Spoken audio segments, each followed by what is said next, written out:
ਵਾਹਿਗੁਰੂ ਸਾਹਿਬ JIO. ਸਰਬੱਤ ਸੰਗਤਾਂ ਬਈ ਪਿਆਰ ਨਾਲ ਮੂਲ ਮੰਤਰ ਪੜ੍ਹਨਾ। ਜੋ ਬਾਬਾ ਮੇਜਰ ਸਿੰਘ ਜੀ, ਕੁੰਦਰ ਸਿੰਘ ਜੀ ਨੇ ਇਹ ਉਪਰਾਲਾ ਕੀਤਾ, ਜੰਗਲ ਵਿੱਚ ਮੰਗਲ ਲਾਇਆ। ਜੋ ਛੇਵੇਂ ਪਾਤਸ਼ਾਹ ਵੇਲੇ ਦੇ ਸਿੰਘ ਯੋਧੇ ਸ਼ਹੀਦ ਹੋਏ ਇੱਥੇ, ਉਹਨਾਂ ਮਹਾਂਪੁਰਖਾਂ ਦੀ ਧਰਤੀ 'ਤੇ ਆ ਕੇ ਆਪਾਂ ਨਮਸਕਾਰ ਕਰਦੇ ਹਾਂ, ਸਿਰ ਝੁਕਾਉਂਦੇ ਹਾਂ। ਆਪਾਂ ਕਿਹਨੂੰ ਚੁੱਕਦੇ ਹਾਂ? ਕਮਾਈਆਂ ਨੂੰ ਚੁੱਕਦੇ ਹਾਂ। ਜਦੋਂ ਧੰਨ ਧੰਨ ਭਗਤ ਰਵਿਦਾਸ ਜੀ ਨੂੰ ਦੁਨੀਆ ਝੁਕਣ ਲੱਗ ਪਈ ਤਾਂ ਧਰਮ ਦੇ ਠੇਕੇਦਾਰ ਪੰਡਤ ਜਿਹੜੇ ਸੀ ਉਸ ਵਕਤ, ਉਹਨਾਂ ਨੇ ਇਤਰਾਜ਼ ਕੀਤਾ ਵੀ ਨੀਵੀਂ ਜਾਤ ਸ਼ੂਦਰ ਹੈ, ਲੋਕ ਮੱਥਾ ਟੇਕਦੇ ਇਹਨਾਂ ਨੂੰ, ਚਰਨਾਂ ਤੇ ਨਿਮਦੇ ਆ, ਕਿਉਂਕਿ ਬ੍ਰਹਮ ਗਿਆਨੀ ਸਨ ਆਪ। ਬ੍ਰਹਮ ਗਿਆਨੀ ਬਹੁਤ ਵੱਡੀ ਸਿਰੇ ਦੀ ਪਦਵੀ ਹੈ। ਬਸ ਨਾਨਕ ਬ੍ਰਹਮ ਗਿਆਨੀ ਆਪ ਪਰਮੇਸ਼ਰ ਹੁੰਦਾ। ਭਗਤ ਰਵਿਦਾਸ ਜੀ ਨੇ ਸਿਆਣੇ ਸਿਆਣੇ ਨੂੰ ਬਿਠਾ ਲਿਆ, ਵਿਦਵਾਨ ਹੋ ਤੁਸੀਂ, ਭਾਈ ਆ ਜਾਓ, ਬਹਿ ਕੇ ਚਰਚਾ ਕਰਦੇ ਹਾਂ। ਮੈਂ ਤੁਹਾਨੂੰ ਪ੍ਰਸ਼ਨ ਕਰੂੰ, ਤੁਸੀਂ ਉੱਤਰ ਦਿਓ। ਮੈਨੂੰ ਐਂ ਦੱਸੋ, ਮੈਨੂੰ ਪਹਿਲਾਂ ਕੋਈ ਮੰਨਦਾ ਸੀ? ਕੋਈ ਮੱਥਾ ਟੇਕਦਾ ਸੀ? ਕਹਿੰਦੇ ਨਹੀਂ ਜੀ। ਕਹਿੰਦੇ ਹੁਣ ਲੋਕ ਕਿਉਂ ਝੁਕਦੇ ਆ? ਕਹਿੰਦੇ ਹੁਣ ਤਾੜ ਦਾ ਦਰਖਤ ਉਧਰ ਕਲਕੱਤੇ ਵੱਲ, ਤਾੜ ਦਾ ਦਰਖਤ ਹੁੰਦਾ, ਸ਼ਰਾਬ ਨਿਕਲਦੀ ਹੈ, ਉਹਦਾ ਪੱਤਾ ਬਹੁਤ ਵਧੀਆ ਹੁੰਦਾ। ਕਹਿੰਦੇ ਉਹ ਪੱਤੇ ਨੂੰ ਮੱਥਾ ਟੇਕਦਾ? ਕਹਿੰਦੇ ਨਾ ਜੀ। ਕਹਿੰਦੇ ਉਹਨੂੰ ਕਹਿੰਦੇ ਅਪਵਿੱਤਰ ਪੱਤਾ। ਕਹਿੰਦੇ ਜੇ ਉਹ ਅਪਵਿੱਤਰ ਪੱਤੇ ਉੱਤੇ ਵੇਦ ਬਾਣੀ ਲਿਖ ਦਈਏ ਫਿਰ ਮੱਥਾ ਕੋਈ ਟੇਕੂ? ਕਹਿੰਦੇ ਜੀ ਫਿਰ ਤਾਂ ਟੇਕਾਂਗੇ। ਕਿਉਂ? ਕਹਿੰਦੇ ਕਿਉਂਕਿ ਵੇਦ ਬਾਣੀ ਲਿਖੀ ਹੋਈ ਆ ਉੱਥੇ। ਕਹਿੰਦੇ ਆਹ ਜਿਹੜਾ ਸਰੀਰ ਹੈ, ਆਹ ਸਰੀਰ ਹੈ ਜਿਹੜਾ ਬਨਾਰਸ ਦੇ ਆਸੇ ਪਾਸੇ ਚਮੜਾ ਢੋਂਦਾ ਸੀ ਲੈ ਕਰਕੇ ਰੇਹੜੀਆਂ ਦੇ ਉੱਤੇ, ਇਹ ਸਰੀਰ ਨੂੰ ਹੁਣ ਕਿਉਂ ਲੋਕ ਮੱਥਾ ਟੇਕਦੇ ਆ? ਉਦੋਂ ਕਿਉਂ ਨਹੀਂ ਸੀ ਟੇਕਦੇ? ਉਹ ਹਲੇ ਬਸ ਜਿਵੇਂ ਕਹਿ ਲਓ ਵੀ ਮੋਟੇ ਦਿਮਾਗਾਂ ਵਾਲੇ ਬੰਦੇ ਸੀਗੇ। ਉਹ ਕਹਿੰਦੇ ਜੀ ਤੁਸੀਂ ਦੱਸੋ। ਕਹਿੰਦੇ ਰਾਮ ਦਾ ਨਾਮ ਹਿਰਦੇ 'ਚ ਜਾ ਵਸਿਆ। ਜਦ ਹੁਣ ਰਾਮ ਦਾ ਨਾਮ ਹਿਰਦੇ 'ਚ ਹੈ, ਮੇਰੇ ਰੋਮ ਰੋਮ ਵਿੱਚ ਹੈ, ਬ੍ਰਹਮ ਗਿਆਨ ਹੈ, ਇਹ ਕਿਹਨੂੰ ਲੋਕ ਮੱਥਾ ਟੇਕਦੇ ਆ? ਇਹ ਮੈਨੂੰ ਆ, ਚਮੜੇ ਨੂੰ ਕੋਈ ਨਹੀਂ ਟੇਕਦਾ। ਤੁਸੀਂ ਹੈਗੇ ਚੰਮ ਦੇ ਵਪਾਰੀ। ਮੱਥਾ ਟੇਕਦੀ ਦੁਨੀਆ ਨਾਮ ਨੂੰ। ਐ ਹੁਣ ਲੋਕ ਕਹਿੰਦੇ ਗੁਰੂ ਗ੍ਰੰਥ ਸਾਹਿਬ ਕਾਗਜ਼ਾਂ ਦਾ ਗੁਰੂ ਹੈ। ਜੇ ਕਾਗਜ਼ਾਂ ਨੂੰ ਮੰਨਣਾ ਹੋਵੇ ਤਾਂ ਸਾਡੇ ਪਟਿਆਲੇ ਸਰਕਾਰੀ ਪ੍ਰੈਸ ਹੈ ਇੱਕ, ਜਿੱਥੇ ਕਾਗਜ਼ ਤਿਆਰ ਹੁੰਦਾ ਲੱਖਾਂ ਟਨ, ਸਾਰੇ ਪੰਜਾਬ ਨੂੰ ਕਾਗਜ਼ ਸਪਲਾਈ ਸਰਕਾਰ ਦਾ ਉੱਥੋਂ ਹੁੰਦਾ। ਫਿਰ ਤਾਂ ਅਸੀਂ ਉਹ ਪ੍ਰੈਸ ਨੂੰ ਮੱਥਾ ਟੇਕਿਆ ਕਰੀਏ ਬਾਹਰ, ਵੀ ਬੜਾ ਕਾਗਜ਼ ਪਿਆ ਜੀ, ਬੜਾ ਕਾਗਜ਼। ਇਹ ਤਾਂ ਥਾਂ ਥਾਂ ਕਾਗਜ਼ ਰੁਲਦੇ ਨੇ, ਉਹ ਚੱਕ ਕੇ ਜੇਬ 'ਚ ਨਹੀਂ ਪਾਉਂਦੇ ਆਪਾਂ। ਪਰ ਜੇ 10 ਰੁਪਈਏ ਸੜੇ ਜੇ ਹੋਣ, ਲਿਬੜੇ ਜੇ ਹੋਣ, ਤਾਂ ਵੀ ਚੱਕ ਕੇ ਜੇਬ 'ਚ ਪਾ ਲੈਂ ਫਟਾਫਟ। ਕਿਉਂ? ਕਿਉਂਕਿ ਸਰਕਾਰੀ ਮੋਹਰ ਆ, ਉਹਦੇ 'ਚ ਜਾਨ ਆ, ਉਹਦੇ 'ਚ ਸੱਤਾ।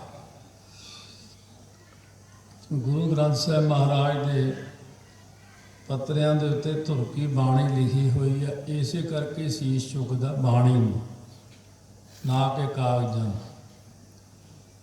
ਕਿਸੇ ਪੁਰਾਤਨ ਮਾਤਾ, ਬਜ਼ੁਰਗ ਮਾਤਾ ਦੇ ਬਚਨ ਨੇ। ਕਈ ਗੱਲਾਂ ਅਸੀਂ ਬਜ਼ੁਰਗਾਂ ਤੋਂ ਸਿੱਖਦੇ ਹਾਂ। ਪਤਾ ਤਾਂ ਸਾਨੂੰ ਵੀ ਹੁੰਦਾ, ਪਰ ਮੈਂ ਹੈਰਾਨ ਹੋ ਜਾਂਦਾ ਵੀ ਇਹਨਾਂ ਨੂੰ ਸਾਰਾ ਕੁਝ ਪਤਾ ਹੈ। ਕਈ ਗ੍ਰੰਥਾਂ ਦੇ ਅਧਿਐਨ ਵਿੱਚ ਕਈ ਚੀਜ਼ਾਂ ਆਉਂਦੀਆਂ ਸਾਡੇ ਸਾਹਮਣੇ। ਚਲੋ ਖੈਰ ਬਾਹਲੀਆਂ ਚੀਜ਼ਾਂ ਨਹੀਂ ਵੀ ਦੱਸਦੇ ਸੀ ਤੁਹਾਨੂੰ। ਇੱਕ ਹੁੰਦੀ ਮੇਰੇ ਅਨੁਭਵ ਵਿੱਚ ਗੱਲ ਆਈ ਹੋਈ। ਮੇਰੇ ਅਨੁਭਵ ਵਿੱਚ ਐ ਨਹੀਂ ਆਉਂਦਾ, ਆਪਣੇ ਆਪ ਹੀ ਆਉਂਦਾ ਹੁੰਦਾ ਐ ਹੀ, ਜਿਵੇਂ ਕਹਿ ਲਓ ਸਕਰੀਨ ਤੇ ਆਪੇ ਹੀ ਚੀਜ਼ ਆ ਜਾਂਦੀ ਹੈ। ਇੱਕ ਵਾਰੀ ਮੇਰੇ ਖਿਆਲ 'ਚ ਆਇਆ, ਇਹ 20 ਸਾਲ ਪਹਿਲਾਂ ਦੀ ਗੱਲ, ਵੀ ਜੇ ਲੋਕਾਂ ਨੇ ਗੁਰੂ ਗ੍ਰੰਥ ਸਾਹਿਬ ਦਾ ਨਰਾਦਰ ਜਾਰੀ ਰੱਖਿਆ ਜਾਂ ਮੰਨਿਆ ਨਾ, ਬਹੁਤ ਚਿਰ ਤੱਕ ਤਾਂ ਮਹਾਰਾਜ ਇਹਨਾਂ ਨੂੰ ਦੇਣਗੇ ਆਸ਼ੀਰਵਾਦ। ਮਨਾ ਫਿਰ ਸਾਰੀ ਬਾਣੀ ਵਾਪਸ ਸੱਚਖੰਡ ਨੂੰ ਲੈਣਗੇ। ਇੱਥੇ ਇਕੱਲੇ ਕਾਗਜ਼ 1430 ਪੇਜ ਪਏ ਰਹਿ ਜਾਣਗੇ। ਮਹਾਰਾਜ ਨੇ ਆਪਦੀ ਬਾਣੀ ਲੈ ਜਾਣੀ ਹੈ। ਧੁਰ ਕੀ ਬਾਣੀ ਆਈ, ਜੇ ਆਈ ਤਾਂ ਗਈ ਵੀ। ਇਹ ਗੱਲ ਇੱਕ ਮਾਤਾ ਦੇ ਮੂੰਹੋਂ ਸੁਣੀ। ਉਹ ਮੈਂ ਹੈਰਾਨ ਵੀ ਇਹ ਮਾਤਾ ਨੇ ਉਹ ਗੱਲ ਮੈਨੂੰ ਕਹਿਤੀ। ਮਾਤਾ ਕਹਿੰਦੀ ਕੋਈ ਟਾਈਮ ਆਓ ਗੁਰੂ ਗ੍ਰੰਥ ਸਾਹਿਬ 'ਚੋਂ ਬਾਣੀ ਅਲੋਪ ਹੋ ਜਾਊ ਆਪੇ। ਇਹ ਸਿੱਖ ਲੱਭਦੇ ਫਿਰਨਗੇ ਬਾਣੀ ਕਿੱਥੇ ਗਈ। ਕਹਿੰਦੇ ਫਿਰ ਇਹ ਨਾਲੇ ਰੋਣਗੇ ਨਾਲੇ ਟੱਕਰਾਂ ਮਾਰਨਗੇ ਕੰਧਾਂ 'ਚ ਵੀ ਇਹ ਮਹਾਰਾਜ ਇੱਕ ਵਾਰੀ ਇਹ ਬਾਣੀ ਦੇ ਦੇ ਸਾਨੂੰ ਵਾਪਸ। ਇਸ ਕਰਕੇ ਸਾਧ ਸੰਗਤ ਜੀ ਇਹ ਮੱਥਾ ਟੇਕਦੇ ਆਪਾਂ ਬਾਣੀ ਨੂੰ, ਭਗਤ ਰਵਿਦਾਸ ਜੀ ਨੂੰ ਮੱਥਾ। ਕਿਉਂਕਿ ਸਰੀਰ ਪਵਿੱਤਰ ਹੀ ਇੰਨਾ ਹੋ ਗਿਆ। ਇੱਕ ਵਾਰੀ ਕਿਸੇ ਮਹਾਂਪੁਰਖ ਨਾਲ ਗੱਲ ਚੱਲੀ, ਕਹਿੰਦੇ ਵੀ ਬ੍ਰਹਮ ਕਵਚ ਦੀ, ਕਹਿੰਦੇ ਵੀ ਕੇਸੀ ਨਹਾਉਣਾ, ਕੱਪੜੇ ਸਾਰੇ ਸਾਫ਼ ਰੱਖਣੇ ਆ, ਗਾਤਰਾ ਵੀ ਧੋਣਾ, ਆਹ ਵੀ ਕਰਨਾ ਵੀ ਕਰਨਾ, ਬਾਥਰੂਮ ਜਾ ਕੇ ਫਿਰ ਤੁਸੀਂ ਜੇ ਕਛਹਿਰੇ ਨੂੰ ਤੋਕਾ ਵੀ ਲੱਗ ਗਿਆ ਬਾਥਰੂਮ ਦਾ, ਕਛਹਿਰਾ ਬਦਲਣਾ, ਐਂ ਕਰਨਾ ਉਹ ਕਰਨਾ। ਮੈਂ ਕਿਹਾ ਜੀ ਕਈ ਸਾਧੂ ਸੰਤ ਨਹਾਉਂਦੇ ਹੀ ਨਹੀਂ। ਇਹ ਵੀ ਸੁਣਿਆ, ਕਿਉਂਕਿ ਤੁਹਾਡੇ 'ਚ ਕਿਸੇ ਨੂੰ ਪਤਾ ਹੋਊਗਾ। ਰੋਡੇ ਪਿੰਡ ਦੀ ਗੱਲ ਹੈ, ਸੰਤ ਜਰਨੈਲ ਸਿੰਘ ਦੇ ਪਿੰਡ ਇੱਕ ਸਾਧੂ ਸੀਗਾ। ਸੰਤ ਕਹਿੰਦੇ ਅਸੀਂ ਕਦੇ ਨਹਾਉਂਦਾ ਨਹੀਂ ਸੀ ਦੇਖਿਆ। ਕਹਿੰਦੇ ਜਦੋਂ ਸਰੀਰ ਛੱਡ ਗਿਆ, ਕਹਿੰਦੇ ਅਸੀਂ ਆਪ ਜਾ ਕੇ ਉਹਦਾ ਇਸ਼ਨਾਨ ਕਰਾਇਆ ਸੀ ਸਾਰੇ ਪਿੰਡ ਵਾਲਿਆਂ ਨੇ। ਕਹਿੰਦੇ ਵਿੱਚੋਂ ਖੁਸ਼ਬੂਆਂ ਆਉਣ ਲਪਟਾਣ ਕਣ, ਖੁਸ਼ਬੂ ਆਈਆਂ ਉਹ। ਕਹਿੰਦੇ ਕਿਉਂ? ਉਹ ਕੀ ਚੀਜ਼ ਸੀ ਜਿਹਦੇ ਅੰਦਰ ਜੋਤ ਜਗ ਪੈਂਦੀ ਹੈ, ਜਿਹਦੇ ਅੰਦਰ ਪ੍ਰਕਾਸ਼ ਹੋ ਜਾਂਦਾ ਹੈ। ਉੱਥੇ ਫਿਰ ਸਾਧ ਭਲੇ ਅਣਨਾਤਿਆਂ, ਚੋਰ ਸੇ ਚੋਰਾ ਚੋਰ। ਉੱਥੇ ਸ਼ਹੀਦ ਸਿੰਘ ਕਹਿੰਦੇ ਜੇ ਕੋਈ ਜੋਤ ਪ੍ਰਕਾਸ਼ ਵਾਲਾ ਬ੍ਰਹਮ ਕਵਚ ਪੜ੍ਹਦਾ ਸੀ, ਉਹਨੂੰ ਕੁਝ ਨਹੀਂ ਕਹਿ ਸਕਦੇ। ਕਿਉਂ? ਕਹਿੰਦੇ ਉਹਦੇ ਸਰੀਰ ਵਿੱਚੋਂ ਹਰ ਵਕਤ ਕਿਰਨਾਂ ਨਿਕਲਦੀਆਂ ਹੀ ਰਹਿੰਦੀਆਂ ਨੇ, ਔਰ ਉਹਦਾ ਸਰੀਰ ਬਹੁਤ ਪਵਿੱਤਰ ਹੁੰਦਾ। ਪਵਿੱਤ ਹੋਏ ਸੇ ਜਿਨਾ ਜਿਨੀ ਹਰ ਧਿਆਇਆ ਪਵਿੱਤ ਹੋਏ। ਗੁਰਮੁਖ ਜਿਨੀ ਧਿਆਇਆ, ਦੇਖੋ ਕਿੰਨਾ ਕੁਛ ਲਿਖਿਆ ਉਹਨੂੰ। ਜੇ ਹੌਲੀ ਹੌਲੀ ਪੜਾਂਗੇ ਤਾਂ ਪਵਿੱਤ ਮਾਤਾ ਪਿਤਾ ਕੁਟੰਬ ਸਹਿ ਸੰਪਿਤ ਸੰਗਤ ਸਬਾਈਆ। ਕਹਿੰਦੇ ਪਵਿੱਤ ਸੁਣਦੇ ਪਵਿੱਤ ਸੇ ਪਵਿੱਤ ਜਿਨੀ ਮਾਨੁ ਸਹਾ, ਕਹਿ ਨਾਨਕ ਸੇ ਪਵਿੱਤ ਜਿਨੀ ਗੁਰਮੁਖ ਹਰ ਧਿਆਇਆ। ਪਵਿੱਤਰ ਪਵਿੱਤਰ ਪਵਿੱਤਰ ਪੁਨੀਤ ਨਿਰਮਲ ਨਿਰਮਲ ਨਿਰਮਲ ਤੇਰੀ ਬਾਣੀ। ਇਸ ਕਰਕੇ ਹੈ ਹੁਣ ਆਪਾਂ ਸਾਰੇ ਜਣੇ ਆਪਣੇ ਅੰਦਰ ਚੀਜ਼ ਨੂੰ ਜਗਾ ਨਹੀਂ ਸਕੇ। ਬਹੁਤ ਉਰੇ ਹੀ ਰਹਿ ਗਏ ਆਪਾਂ ਸਾਰੇ ਜਣੇ। ਚਲੋ ਮਹਾਰਾਜ ਕਿਰਪਾ ਕਰੇ। ਇਹ ਜਿਹੜਾ ਨਾਮ ਹੈ ਸਾਡੇ ਹਿਰਦੇ ਅੰਦਰ ਜੋਤ ਹੈ। ਨਾਮ ਉਹਦੇ ਪ੍ਰਕਾਸ਼ ਕਰਨ ਲਈ ਇੱਕ ਪੁੱਲ ਹੈ, ਬਸ ਇੱਕ ਕਾਰਜ ਕਰਦਾ ਹੈ ਨਾਮ। ਇਸੇ ਕਰਕੇ ਪਹਿਲਾਂ ਜੇ ਮਹਾਂਪੁਰਸ਼ ਬਾਬਾ ਅਤਰ ਸਿੰਘ ਜੀ ਵੱਲ ਦੇਖੀਏ, ਉਹਨਾਂ ਨੇ ਆਪਣੀ ਜ਼ਿੰਦਗੀ ਦੇ ਵਿੱਚ ਬਹੁਤ ਬੇਅੰਤ ਹੀ ਮੂਲ ਮੰਤਰ ਦਾ ਅਭਿਆਸ ਕੀਤਾ, ਬੇਅੰਤ ਹੀ ਵਾਹਿਗੁਰੂ ਮੰਤਰ ਦਾ ਅਭਿਆਸ ਕੀਤਾ। ਔਰ ਜੇ ਹੁਣ ਸਾਰਾ ਜੀਵਨ ਮੈਂ ਸੁਣਾਉਣ ਬੈਠਾ, ਨਾ ਤਾਂ ਮੈਨੂੰ ਇੰਨਾ ਕੰਠ ਹੋਣਾ, ਨਾ ਮੈਂ ਸੁਣਾ ਸਕਣਾ। ਪਰ ਜੇ ਉਹਨਾਂ ਦੀ ਪੁਸਤਕ ਲੈ ਕੇ ਤੁਸੀਂ ਪੜ੍ਹੋ, ਪੜ੍ਹਦੇ ਹੀ 15-20 ਦਿਨ, ਮਹੀਨਾ ਲੱਗ ਜਾਂਦਾ। ਫਿਰ ਉਹਦੇ ਪੁਸਤਕ ਦੇ ਵਿੱਚੋਂ, ਜੀਵਨ 'ਚੋਂ ਬਹੁਤ ਕੁਝ ਮਿਲ ਜਾਂਦਾ ਹੈ। ਸੋ ਇਸ ਕਰਕੇ ਹੈ ਕਿ ਵੀ ਵੱਡਿਆਂ ਨੇ ਕੀ ਕੀਤਾ, ਨਾਮ ਜਪਿਆ। ਅੱਜ ਵੀ ਇੰਦਰ ਸਿੰਘਾਂ ਨਾਲ ਗੱਲ ਚੱਲਦੀ ਸੀ। ਮੈਂ ਕਿਹਾ ਇੱਕ ਸਿੱਖ ਦਿਖਣ ਲਈ 2000 ਰੁਪਈਆ ਲੱਗਦਾ, ਬਸ 2000 ਰੁਪਏ ਦੇ ਤੁਸੀਂ ਕੱਪੜੇ ਲਿਆਓ ਵਧੀਆ, ਪਾ ਲਓ ਤੇ ਇੱਕ ਦੂਰੋਂ ਮੈਂ ਲੱਗੂ ਵੀ ਇਹੋ ਜਿਹਾ ਸੰਤ ਨਹੀਂ ਦੇਖਣਾ, ਇਹੋ ਜਿਹਾ ਸਿੰਘ ਨਹੀਂ ਦੇਖਣਾ, ਇਹ ਬੜੀ ਚੜ੍ਹਦੀ ਕਲਾ ਵਾਲਾ ਸਿੰਘ ਹੈ। ਆਪਾਂ ਕੱਪੜਿਆਂ ਨੂੰ ਦੇਖ ਕੇ ਹੀ ਕਹੀ ਜਾਂਦੇ ਹਾਂ ਸਾਧੂ ਸੰਤ ਹੈ। ਇਹਦਾ ਨਾਮ ਸਾਧੂ ਸੰਤ ਨਹੀਂ ਹੈ। ਜਿੰਨੇ ਆਪਾਂ ਕਹਿੰਦੇ ਵੀ ਬੜੇ ਆ ਸਿੱਖ ਨੇ ਸਾਰੇ, ਇਹ ਵੀ ਸਿੱਖ ਨਹੀਂ ਹੈ। ਇਹ ਨਹੀਂ ਕਹਿ ਸਕਦਾ ਵੀ ਸਿੱਖ ਹੈ। ਗੁਰੂ ਨਾਨਕ ਸਾਹਿਬ ਜੀ ਵੇਲੇ ਕਿੰਨੇ ਸਿੱਖ ਸੀ। ਜਦ ਪਰਖ ਲਈ ਤਾਂ ਮਹਾਰਾਜ ਜੀ ਕਹਿੰਦੇ ਇੱਕੋ ਹੀ ਨਿਕਲਿਆ, ਇਹ ਇੱਕ ਸਿੱਖ ਹੈ ਸਾਡਾ। ਫਿਰ ਗੁਰੂ ਅਮਰਦਾਸ ਜੀ ਆਏ ਪਰਖ ਵਿੱਚ ਪੂਰੇ, ਫਿਰ ਗੁਰੂ ਰਾਮਦਾਸ ਜੀ ਪਰਖ 'ਚ ਪੂਰੇ ਨਿਕਲੇ, ਫਿਰ ਗੁਰੂ ਅਰਜਨ ਦੇਵ ਜੀ ਪਰਖ ਵਿੱਚ ਪੂਰੇ ਨਿਕਲੇ। ਕਰਦੇ ਕਰਦੇ ਜਦ 10ਵੇਂ ਪਾਤਸ਼ਾਹ ਵੇਲੇ ਪਰਖ ਹੋਈ, 5 ਨਿਕਲੇ।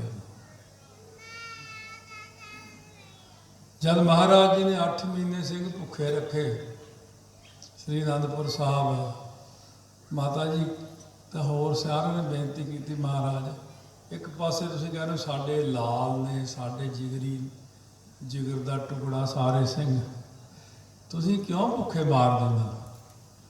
ਕਹਿੰਦੇ ਮਾਤਾ ਜੀ ਪਰਖ ਲੈ ਰਹੇ। ਪਰਖਦਿਆਂ ਜਦੋਂ ਵਿਦਾਵਾ ਵੀ ਦੇ ਗਏ ਸ੍ਰੀ ਚਮਕੌਰ ਸਾਹਿਬ ਦੀ ਗੜੀ ਦੇ ਵਿੱਚ, ਕਹਿੰਦੇ 40 ਰਹਿ ਗਏ। ਕਹਿ ਲਓ ਵੀ ਹੁਣ ਖਾਲਸੇ ਦੀ ਤਰੱਕੀ ਹੋ ਗਈ ਬਹੁਤ ਜ਼ਿਆਦਾ। ਇੱਕ 5, ਅੱਜ 40, ਫਿਰ 40 ਸ੍ਰੀ ਮੁਕਤਸਰ ਸਾਹਿਬ, ਫਿਰ 48 ਜਿਨ੍ਹਾਂ ਨੇ ਅਰਥ ਪੜ੍ਹੇ ਸ੍ਰੀ ਦਮਦਮਾ ਸਾਹਿਬ ਤੇ ਸੱਚਖੰਡ ਨੂੰ ਸਣ ਦੇਂਗੇ ਹੀ ਚਲੇ ਗਏ ਸੀ। ਸਤਿਯੁਗ ਦੇ ਵਿੱਚ ਜਿਹੜਾ ਸੀਗਾ, ਤ੍ਰੇਤੇ ਦੇ ਵਿੱਚ ਰਾਜਾ ਜਨਕ ਜੀ ਹੋਏ ਨੇ। ਰਾਜਾ ਜਨਕ ਜੀ ਜਿਹੜੇ ਸੀਗੇ ਉਹ ਵਿਦੇਹੀ ਜਨਕ ਗਿਣਿਆ ਜਾਂਦਾ ਸੀ। ਵਿਦੇਹ ਮੁਕਤ ਉਹ ਸੀਗੇ। ਇੱਕ ਰਾਜਾ ਜਨਕ ਵਿਦੇਹ ਮੁਕਤ ਹੋਇਆ, ਪਰ ਸਾਡੇ ਤਾਂ ਸਿੱਖਾਂ ਦਾ ਕੋਈ ਅੰਤ ਹੀ ਨਹੀਂ, ਇੰਨੇ ਸਿੱਖ ਵਿਦੇਹ ਹੋਏ ਨੇ, ਹੋਰ ਬਹੁਤ ਨੇ। ਇਸ ਕਰਕੇ ਤੁਹਾਡੇ ਵੱਲ ਦੇਖ ਦੇਖ ਕੇ ਕਈ ਗੱਲਾਂ ਯਾਦ ਆਉਂਦੀਆਂ, ਤਰਸ ਵੀ ਆਉਂਦਾ, ਚੁੱਪ ਵੀ ਕਰ ਜਾਂਦੇ ਆ। ਇਹ ਆਖੀ ਤਾਂ ਵੀ ਚਲੋ ਹੁਣ ਇਹਨਾਂ ਦਾ ਕਰਮ ਨਹੀਂ ਹੈ, ਕਰਮ ਨਹੀਂ ਹੈ, ਤੁਹਾਡੇ ਭਾਗ ਨਹੀਂ ਹੈ। ਇਹ ਉਹ ਚੀਜ਼ ਨੂੰ ਪ੍ਰਗਟ ਨਹੀਂ ਕਰ ਸਕੇ। ਇਹ ਹੋਰ ਹੀ ਪਾਸੇ ਤੁਰੇ ਫਿਰਦੇ ਨੇ। ਜਿਵੇਂ ਇੱਕ ਪੁਰਾਣੀ ਕਹਾਵਤ ਆਉਂਦੀ, ਕਹਿੰਦੇ ਅੰਨੇ ਜਾਣ ਡੋਲੀ ਨੂੰ, ਮੇਲਾ ਮੁਕਤਸਰ ਦਾ, ਮੇਲਾ ਮੁਕਤਸਰ ਦਾ, ਅੰਨੇ ਡੋਲੀ ਜਾਂਦੇ ਸੀ। ਉਦੋਂ ਇੱਕ ਡੋਲੀ ਬੰਦਾ ਨਕਲੀ ਜਾਂ ਗੁਰੂ ਹੁੰਦਾ ਸੀ।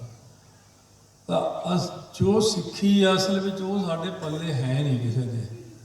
ਸਿੱਖੀ ਦਾ ਸਿੱਖਣਾ ਤਾਂ ਮੈਂ ਇੱਕੋ ਉਦਾਹਰਨ ਦੇ ਦਿੰਦਾ, ਕੋਈ ਕਸਰ ਕੱਢ ਕੇ ਦਿਖਾ ਦਿਓ ਉਹਦੇ 'ਚ। ਇੱਕੋ ਸ਼ਖਸ ਨੂੰ ਲਿਖਿਆ ਜਾਂਦਾ 20ਵੀਂ ਸਦੀ ਦਾ ਮਹਾਨ ਸਿੱਖ, ਬਸ ਇੱਕ ਨੂੰ ਹੀ ਲਿਖਦੇ ਆ, ਹੋਰ ਕਿਹਨੂੰ ਲਿਖਿਆ? ਬਸ ਇੱਕ ਉਹ ਸੀ ਜਿਹਦੇ ਕੋਲ ਸਿੱਖੀ ਸੀ। ਕਹਿੰਦੇ ਵੀ ਇੱਕ ਸਿੱਖ ਹੋਇਆ ਹੁਣ ਤੱਕ। ਮਹਾਰਾਜ ਪੰਜਵੇਂ ਪਾਤਸ਼ਾਹ ਵੇਲੇ ਪੁੱਛਿਆ ਸੀ, ਮਹਾਰਾਜ ਜੀ ਹੁਣ ਤੱਕ ਕਿੰਨੇ ਸਿੱਖ ਹੋਏ ਨੇ ਤੁਹਾਡੇ? ਕਹਿੰਦੇ 4.5। ਕਹਿੰਦੇ 4.5 ਕੀ ਹਿਸਾਬ ਹੋਇਆ? ਕਹਿੰਦੇ ਪਹਿਲੇ, ਦੂਜੇ, ਤੀਜੇ, ਚੌਥੇ 4 ਪੂਰੇ, ਅੱਧਾ 10। ਹਾਲੇ ਕਹਿੰਦੇ ਮੈਂ ਸਿੱਖ ਬਣਨ ਦਾ ਯਤਨ ਕਰ ਰਿਹਾ। ਜਿਹੜੀ ਸਭ ਤੋਂ ਕਹਿਣ ਨੂੰ ਠੀਕ ਹੈ ਸਿੱਖ ਹੈ, ਸਭ ਤੋਂ ਜਿਹੜੀ ਉੱਚੀ ਪਦਵੀ ਆ ਨਾ ਸੱਚਖੰਡ ਦੇ ਵਿੱਚ, ਜਿਹੜਾ ਸਤਿਕਾਰ ਹੈ ਉਹ ਸਿੱਖ ਦਾ ਹੀ ਹੈ।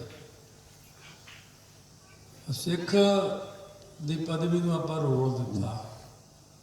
ਚਲੋ ਖੈਰ, ਮੇਰੀ ਇੱਛਾ ਮਹਾਰਾਜ ਪੂਰੀ ਕਰਨ, ਤੁਹਾਨੂੰ ਉਸ ਚੀਜ਼ ਦੀ ਸਮਝ ਪਵੇ ਵੀ ਸਿੱਖੀ ਕੀ ਹੁੰਦੀ ਹੈ। ਸਿੱਖੀ ਇਹਦਾ ਨਾਂ ਨਹੀਂ ਹੈ ਜੋ ਤੁਸੀਂ ਦੇਖ ਰਹੇ ਹੋ ਨਾ। ਸੋ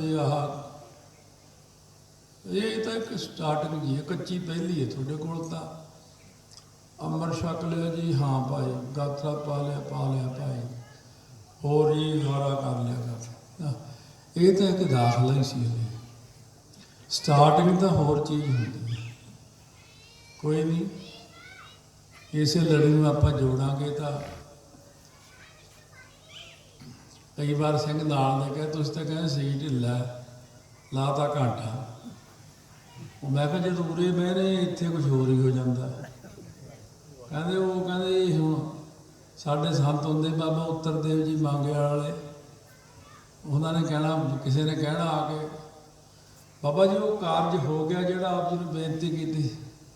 ਅੱਛਾ ਭਾਈ, ਤਾਂ ਫਿਰ ਉਹੀ ਆ ਭਾਈ, ਇਹ ਆਪਾਂ ਨਹੀਂ ਹੈਗੇ। ਫਿਰ ਉਹ ਐਂ ਕਹਿ ਦਿੰਦੇ ਸੀ, ਇਹ ਉਹੀ ਆ ਭਾਈ। ਫਿਰ ਉਹ ਜਦ ਉੱਥੇ ਤੱਕ ਤੋਂ ਠਾਕਰ ਸਮਾ ਆਇਆ, ਜਦ ਕਥਾ ਸ਼ੁਰੂ ਕਰਦੀ ਇਹ ਭਾਈ, ਫਿਰ ਗਾਹਾਂ ਉਹੀ ਹੋ ਜਾਂਦਾ ਨਾ। ਉਹ ਤਾਂ ਉਹੀ ਕਰਦਾ, ਇਹ ਕਾਹਨੂੰ ਕਰ ਸਕਦਾ ਵਿਚਾਰਾ, ਇਹ ਜੀਵ ਕੀ ਕਰ ਸਕਦਾ। ਸਟੇਜ ਤੇ ਕੋਈ ਮਹਾਂਪੁਰਖ ਬੋਲਦਾ, ਤੁਹਾਨੂੰ ਬਹੁਤ ਢੰਗਾਈ ਦੀਆਂ ਚੀਜ਼ਾਂ ਜੇ ਦੱਸ ਦਈਏ ਤੁਸੀਂ ਹੈਰਾਨ ਹੋ ਜਾਣਾ। ਸੰਪਰਦਾ ਦੀ ਲਾਜ ਰੱਖਣ ਲਈ ਜਿਹੜੇ ਸਾਡੇ ਸੰਪਰਦਾ ਬਾਬਾ ਅਤਰ ਸਿੰਘ ਜੀ ਮਸਤਵਾਲ ਦੇ ਨਾਲ ਹੋਰ ਵੀ ਜੀਵ ਜਿਹੜੇ ਬੜੇ ਮੁਕਤ ਪੁਰਸ਼ ਨੇ, ਕਈ ਵਾਰ ਉਹਨਾਂ ਨੂੰ ਇੰਨਾ ਚਾਅ ਚੜ੍ਹਦਾ, ਉਹ ਜਿਹੜੀ ਆਤਮਾ ਬਾਜਾ ਲੈ ਕੇ ਬੈਠੀ ਹੁੰਦੀ ਹੈ, ਉਹਦੇ ਵਿੱਚ ਪ੍ਰਵੇਸ਼ ਕਰ ਜਾਂਦਾ ਹੈ। ਆਖੋ ਸਤਨਾਮ ਸ੍ਰੀ ਅਕਾਲ। ਉਹ ਕਹਿੰਦਾ ਮੈਂ ਕਰੂੰਗਾ ਕੀਰਤਨ, ਇਹ ਨਿਆਣੇ ਜੀ ਨੇ ਕੀ ਕਰਨਾ। ਐਸੀ ਬਾਬਾ ਜੀ ਬੜੀ ਸ਼ਹਿਬਰ ਲਾਈ ਤੇ ਬੜਾ ਆਨੰਦ ਆਇਆ। ਉਹ ਬਾਬਾ ਜੀ ਕਹਿੰਦੇ ਮੈਨੂੰ ਤਾਂ ਆਪ ਨਹੀਂ ਪਤਾ ਵੀ ਇਹ ਹੋਇਆ ਕੀ ਅੱਜ। ਉਹ ਹੋਇਆ ਕੁਝ ਨਹੀਂ, ਉਹ ਆਪ ਹੀ ਕਰ ਜਾਂਦੇ ਕਈ ਵਾਰੀ। ਜਿੱਥੇ ਟਕਸਾਲ ਦਾ ਬੈਠਾ ਹੋ, ਉੱਥੇ ਟਕਸਾਲ ਵਾਲੇ ਮਹਾਂਪੁਰਖ ਕਰ ਜਾਂਦੇ। ਕਈ ਵਾਰ ਆਪ 10ਵੇਂ ਪਾਤਸ਼ਾਹ ਕਥਾ ਕਹੇ ਸਾਧਕ ਵਚਨ ਸੁਣੀ, ਕਈ ਵਾਰ ਕਥਾ ਕਰਦੇ ਕਰਦੇ ਕਹਿੰਦੇ ਕਈ ਵਾਰ ਮਹਾਰਾਜ ਨੇ ਸਾਡਾ ਸਰੀਰ ਸਾਂਭਿਆ, ਪ੍ਰਵੇਸ਼ ਕਰ ਜਾਣਾ। ਕਹਿੰਦੇ ਫਿਰ ਆਪ ਕਥਾ ਕਰਨੀ ਲੈ ਕੇ ਬਚਨ ਸਿੰਘ, ਇਹਦੇ ਆਹ ਅਰਥ ਵੀ ਆ ਤੇ ਆਹ ਵੀ ਹੈ। ਕਹਿੰਦੇ ਇੱਕ ਪੰਕਤੀ ਦੇ ਚਾਰ ਅਰਥ ਕਰਕੇ ਸਾਨੂੰ ਸਮਝਾ ਜਾਂਦੇ ਸੀ ਕਲਗੀਧਰ ਮਹਾਰਾਜ। ਅੱਜ ਵੀ ਸਿੰਘ ਮੈਨੂੰ ਕਹਿੰਦੇ ਸੀ ਲੀਲਾ ਵਿਚਲੀ, ਮੈਂ ਕਿਹਾ ਵਿਚਲੀ ਤੁਸੀਂ ਐਂ ਜਾਣੋ ਵੀ ਕੱਚੀ ਪਹਿਲੀ ਤੇ MA ਦਾ BMA ਜਿਹੜੀ PhD ਦਾ ਫਰਕ ਹੁੰਦਾ ਬੜਾ। ਕਈ ਉਦਾਹਰਨਾਂ ਫਿਰ ਮੈਂ ਦੇ ਕੇ ਸਮਝਾ ਉਹਨਾਂ ਨੂੰ। ਮੈਂ ਕਿਹਾ ਉਹ ਰਾਜਾ ਕਹਿੰਦਾ ਸੀ ਵੀ ਸਾਡੇ ਪੰਡਤ ਹੈ ਜਿਹੜਾ ਕੋਈ ਇਹ ਪੰਡਤ ਨਾਲ ਚਰਚਾ ਕਰੂ, ਬੜਾ ਸਿਆਣਾ ਬਣ ਜਾਂਦਾ, ਤੇ ਉਹਦੇ ਚਰਚਾ ਕੀਤੀ। ਅਸਲੀ ਪੰਡਤ ਨੇ ਐ ਉਂਗਲ ਖੜੀ ਕਰਤੀ, ਜਿਹੜਾ ਸਿੱਧਾ ਸਾਦਾ ਲਿਆਂਦਾ ਸੀ ਫੜ ਕੇ ਝਟਕਾ ਜਿਹਾ, ਉਹਨੇ ਐਂ ਕਰਤੀ। ਉਹਨੇ ਅਗਲੇ ਦੇ ਸਾਹਮਣੇ ਆਇਆ ਸੀ ਸਿਆਣਾ, ਉਹਨੇ ਐਂ ਕਰਤਾ। ਜਿਹੜਾ ਇੱਧਰੋਂ ਕਮਲਾ ਜਿਹਾ ਬਿਠਾਇਆ ਹੋਇਆ ਸੀ, ਉਹਨੇ ਐਂ ਕਰਤਾ। ਉਹ ਜਿਹੜਾ ਪਰੇ ਬੈਠਾ ਸੀ ਉਹ ਕਹਿੰਦਾ ਮੈਂ ਹਾਰਿਆ, ਇਹ ਜਿੱਤਿਆ। ਬਾਅਦ 'ਚ ਸਿੱਧਾ ਜਿਹਾ ਕਹਿੰਦਾ ਮੈਨੂੰ ਤਾਂ ਆਉਂਦਾ ਹੀ ਕੁਛ ਨਹੀਂ। ਇਹਨਾਂ ਰਾਜੇ ਨੇ ਵੀ ਬਿਠਾਇਆ ਵੀ ਤੂੰ ਕਿਹੜੀ ਗੱਲੋਂ ਹਾਰ ਗਿਆ। ਕਹਿੰਦਾ ਤੂੰ ਕਹਿੰਦਾ ਪਹਿਲਾਂ ਮੈਂ ਤੈਨੂੰ ਐਂ ਕਿਹਾ ਸੀ ਵੀ ਬ੍ਰਹਮ ਇੱਕ ਹੈ। ਕਹਿੰਦਾ ਉਹ ਤਾਂ ਹੈ ਹੀ। ਕਹਿੰਦਾ ਅੱਛਾ, ਮੈਂ ਤਾਂ ਸੋਚਦਾ ਕਹਿੰਦਾ ਤੇਰੀ ਕੱਖ ਕੱਢ ਦੂੰਗਾ ਮੈਂ। ਫਿਰ ਕਹਿੰਦਾ ਫਿਰ ਮੈਂ ਦੋ ਕੀਤੀ ਵੀ ਮਾਇਆ ਤੇ ਬ੍ਰਹਮ ਸੰਯੁਕਤ ਸ੍ਰਿਸ਼ਟੀ ਬਣੀ ਹੈ। ਕਹਿੰਦਾ ਮੈਂ ਸੋਚਿਆ ਸਾਲਾ ਮੇਰੇ ਦੋਨੋਂ ਅੱਖਾਂ ਕੱਢੂਗਾ। ਕਹਿੰਦਾ ਮੈਂ ਵੀ ਦੋ ਐ, ਇੱਕ ਤੂੰ ਇੱਕ ਕੀਤਾ, ਮੈਂ ਐਂ ਕਰਤਾ ਵੀ ਤੇਰੀਆਂ ਦੋਨੋਂ ਅੱਖਾਂ ਕੱਢ ਦੂੰ। ਉਹਦੇ ਹੁਣ ਸਮਝ ਦੀ ਗੱਲ ਹੈ। ਫਿਰ ਉਦੋਂ ਬਾਅਦ ਉਹਨੇ ਐਂ ਕੀਤਾ ਤੇ ਉਹ ਕਹਿੰਦਾ ਇਹ ਥੱਪੜ ਮਾਰਨ ਨੂੰ ਕਹਿੰਦਾ ਮੈਨੂੰ, ਕਹਿੰਦਾ ਮੈਂ ਘਸੁੰਨ ਮਾਰੂ। ਉਹਨੇ ਐਂ ਕਰਤਾ। ਉਹ ਕਹਿੰਦਾ ਮੈਂ ਸੋਚਿਆ ਤੂੰ ਥੱਪੜ, ਕਹਿੰਦਾ ਮੈਂ ਤਾਂ ਇਹ ਕਿਹਾ ਸੀ ਵੀ ਪੰਜਾਂ ਤੱਤਾਂ ਤੋਂ ਸ੍ਰਿਸ਼ਟੀ ਰਚੀ ਗਈ ਆ। ਕਹਿੰਦਾ ਫਿਰ ਜਦ ਮੈਂ ਐਂ ਕੀਤਾ ਤੂੰ ਹਾਰ ਕਿਉਂ ਗਿਆ? ਕਹਿੰਦਾ ਮੈਂ ਸੋਚਿਆ ਤੂੰ ਐਂ ਕਹਿੰਦਾ ਵੀ ਇਹ ਪੰਜਾਂ ਤੱਤਾਂ ਨੂੰ ਗੁੰਨ ਕੇ ਇਕੱਠੇ ਕਰਕੇ ਫੇਰ ਸ੍ਰਿਸ਼ਟੀ ਰਚੀ। ਕਹਿੰਦਾ ਮੈਂ ਤਾਂ ਹਾਰ ਗਿਆ। ਇਹ ਵੀ ਜਿਹੜੀ ਗੱਲ ਆ ਨਾ, ਉਹ ਕਹਿੰਦੇ ਕੁਝ ਹੈ, ਸਮਝ ਕੁਝ ਲੱਗਦੀ ਹੈ। ਇਸ ਕਰ ਹੁਣ ਤਾਂ ਜਮੇ ਕੰਮ ਖਰਾਬ ਹੈ ਇਸ ਵਕਤ। ਬਾਣੀ ਕੁਛ ਕਹਿੰਦੀ ਹੈ, ਇਹ ਕਰਦੇ ਕੁਛ ਨੇ। ਮੈਂ ਕਿਸੇ ਜਗ੍ਹਾ ਤੇ ਬਾਹਰਲੇ ਮੁਲਕ ਸੀਗਾ, ਗ੍ਰੰਥੀ ਸਿੰਘ ਕਹਿੰਦਾ, ਉਹ ਇੱਕ ਬੰਦਾ ਅਰਦਾਸ ਕਰਨ ਲੱਗਿਆ, ਅਰਦਾਸ ਕਰਦੇ ਕਰਦੇ ਨੂੰ ਖਿੱਚ ਕੇ ਮਹਾਰਾਜ ਸਾਹਮਣੇ ਖੜਾ ਕਰਤਾ। ਮੈਂ ਉਹ ਬੰਦੇ ਨੂੰ ਪੁੱਛਿਆ ਤੂੰ ਇੱਧਰ ਖੜਾ ਸੀ? ਕਹਿੰਦਾ ਮੈਂ ਕਿਹਾ ਸੰਗਤ ਆਉਂਦੀ ਮਗਰੋਂ ਮੱਥਾ ਟੇਕੀ ਜਾਂਦੀ ਹੈ। ਗ੍ਰੰਥੀ ਨੇ ਮੈਂ ਕਿਹਾ, ਮੈਂ ਕਿਹਾ ਤੂੰ ਉਹਨੂੰ ਖਿੱਚ ਕੇ ਉੱਧਰ ਨੂੰ ਕਿਉਂ ਗਿਆ? ਉਹ ਗ੍ਰੰਥੀ ਇਹੋ ਜਿਹੀ ਸੀ ਜਿੱਦਾਂ ਜੀ, ਕਹਿੰਦਾ ਤੂੰ ਤਾਂ ਆਗੇ ਅਰਦਾਸ ਮਾਰੀ ਹੈ, ਟੇਢੇ ਪਾਸੇ ਖੜਾ ਸੀ। ਕਹਿੰਦਾ ਮੈਂ ਕਿਹਾ ਆਗੇ ਅਰਦਾਸ ਆ ਉੱਥੇ ਖੜਾ। ਇਹ ਮਹਾਰਾਜ, ਮੈਂ ਕਿਹਾ ਇਹ ਕਹੇ ਜੇ ਸਿੱਖੋ, ਇਹਨਾਂ ਨੇ ਅਕਲ ਇੰਨੀ ਕੁ ਕੰਮ ਕਰਦੀ, ਇਹਨੂੰ ਸਮਝ ਹੀ ਨਹੀਂ ਲੱਗਦੀ ਹੈ ਕਿਸੇ ਗੱਲ ਦੀ। ਤਾਈਓ ਉਹ ਮੈਨੂੰ ਕਹਿੰਦੇ ਹੁਣ ਤੂੰ ਕਥਾ ਨਹੀਂ ਕਰਦਾ। ਮੈਂ ਕਿਹਾ ਸਾਡਾ ਜ਼ਮਾਨਾ ਗਿਆ, ਹੁਣ ਉਹ ਸਾਡੇ ਗਾਂਗੇ ਤੇਲ ਵਾਲੀ ਕਥਾ ਹੀ ਆ, ਹੁਣ ਅਸਲੀ ਕਥਾ ਨਹੀਂ ਹੈਗੀ। ਸੋ ਇਸ ਕਰਕੇ ਜਿਹੜੀ ਮੇਨ ਚੀਜ਼ ਸੀ ਉਹ ਆਪਣੀ ਸੀਗੀ ਮੂਲ ਮੰਤਰ। ਉਹ ਮੈਨੂੰ ਇੰਨੀ ਕਿ ਤਾਂ ਭੂਮਿਕਾ ਬੰਨ੍ਹਦੇ ਟਾਈਮ ਲੱਗ ਜਾਂਦਾ। ਕਹਿੰਦੇ ਮੇਰਾ ਥੜਾ ਹੀ ਬਣਾਓ, ਫੇਰ ਹੀ ਲਿਆ ਕੇ ਮੋਟਰ ਰੱਖੋ ਉੱਤੇ। ਆਓ ਪਿਆਰ ਨਾਲ ਪਹਿਲਾਂ ਤਾਂ ਮੂਲ ਮੰਤਰ ਕਰੀਏ। ਦੇਖੋ ਸਿੱਖੋ, ਤੁਹਾਨੂੰ ਪਤਾ ਨਹੀਂ ਹੈ ਮੂਲ ਮੰਤਰ ਹੈ ਕੀ, ਠੀਕ ਹੈ ਕਿ ਨਹੀਂ? ਥੋੜਾ ਤਾਂ ਨਿਆਣਾ ਘਰੇ ਕੋਈ ਆਕੂ ਘਰੇ ਕੋਈ ਸਾਡੇ ਮਿਲਣ ਆਉਂਦਾ, ਔਰ ਸੁਣਾ ਵੀ ਮੂਲ ਮੰਤਰ ਹੈ, ਇੱਕ ਓਂਕਾਰ ਸਤਿਨਾਮ ਮੂਲ ਮੰਤਰ ਸੁਣਾਤਾ। ਲੈ ਵੀ ਸਾਡੇ ਨਿਆਣੇ ਨੂੰ ਮੂਲ ਮੰਤਰ ਆਉਂਦਾ, ਲੈ ਵੀ ਤੁਹਾਨੂੰ ਵੀ ਸਾਰਿਆਂ ਨੂੰ ਮੂਲ ਮੰਤਰ ਘੱਟ ਹੈ, ਪਰ ਤੁਹਾਨੂੰ ਇਹ ਨਹੀਂ ਪਤਾ ਇਹ ਕਿੱਥੋਂ ਆਇਆ, ਇਹਦਾ ਅਰਥ ਕੀ ਹੈ, ਇਹਦੀ ਤਾਕਤ ਕਿੰਨੀ ਹੈ। ਇਹ ਕੱਖ ਨਹੀਂ ਪਤਾ ਹੈ ਕਿਸੇ ਨੂੰ ਵੀ ਇਹਦੀ ਤਾਕਤ ਕਿੰਨੀ ਹੈ। ਸੋ ਇਹਦੀ ਤਾਕਤ ਤਾਂ ਬਾਬਾ ਆਦਰ ਸਿੰਘ ਜੀ ਨੂੰ ਪੁੱਛੋ, ਜਿਹੜੇ ਕਹਿੰਦੇ ਸੀ ਭਾਈ ਸਾਰੀਆਂ ਭੁੱਖਾਂ ਭਾਗਾਂ ਸੜ ਗਈਆਂ, ਹੁਣ ਤਾਂ ਗੰਢੇਲ ਜੀ ਰਹਿ ਗਈ ਹੈ, ਬਸ ਸ਼ੁੱਧ ਆਤਮਾ ਰਹਿ ਗਈ ਹੈ। ਆਓ ਮੈਂ ਤਾਂ ਮੰਤਰ ਹੁਣ ਤੁਸੀਂ ਉਹੀ ਨਾ ਪੜ੍ਹਦੇ ਹੋ, ਉਹਦੇ ਅਰਥਾਂ ਦੀ ਨਾਲ ਵਿਚਾਰ ਕਰਿਓ, ਹੌਲੀ ਹੌਲੀ ਪੜ੍ਹੋ, ਧਿਆਨ ਧਰੋ। ਕੱਲ ਇੱਕ ਬੰਦਾ ਵੀ ਕਿਹਾ ਸੀ, ਕਹਿੰਦਾ ਧਿਆਨ ਕਰਨਾ ਕਿਵੇਂ ਜ਼ਰੂਰੀ? ਮੈਂ ਕਿਹਾ ਧਿਆਨ ਤੋਂ ਬਿਨਾਂ ਕੋਈ ਚੀਜ਼ ਸਫਲ ਹੀ ਨਹੀਂ ਹੈ। ਜੇ ਧਿਆਨ ਨਹੀਂ ਹੈ ਬਾਣੀ ਵਿੱਚ, ਤਾਂ ਤੁਸੀਂ ਬਾਣੀ ਜਿੰਨੀ ਵੀ ਪੜ੍ਹਦੇ ਹੋ ਉਹ ਤੁਹਾਡੀ ਸਫਲ ਹੀ ਨਹੀਂ ਹੈ, ਉਹ ਤੁਹਾਡੀ ਪ੍ਰਵਾਨ ਨਹੀਂ ਹੋਣੀ। ਇਸ ਕਰਕੇ ਪੰਜ ਮੂਲ ਮੰਤਰ ਕਰੋ, ਧਿਆਨ ਕਰੋ, ਪਰ ਨਾਲ ਜੇ ਅਰਥ ਸਮਝ ਵੀ ਨਹੀਂ ਲੱਗਦੇ, ਜੇ ਅਰਥ ਅੱਧੇ ਸਮਝ ਲੱਗਦੇ ਤਾਂ ਵੀ ਠੀਕ ਹੈ, ਕੋਈ ਗੱਲ ਨਹੀਂ।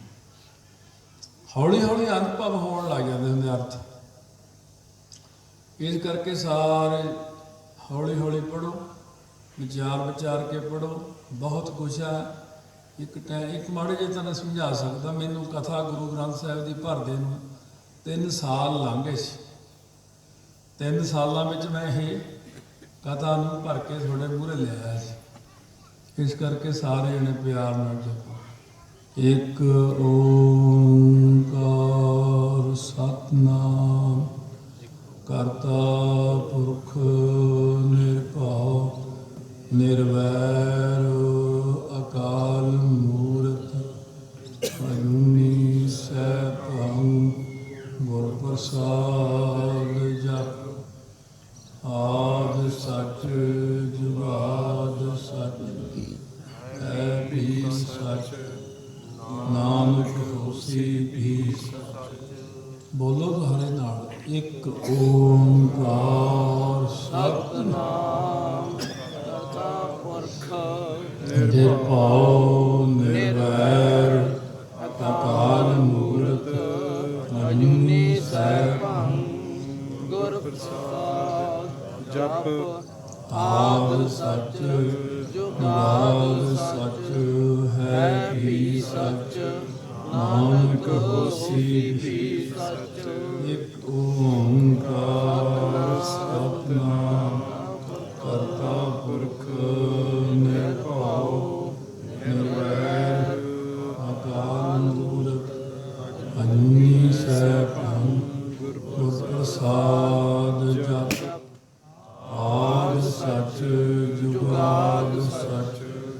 ਹੈ ਵੀ ਸੱਚ।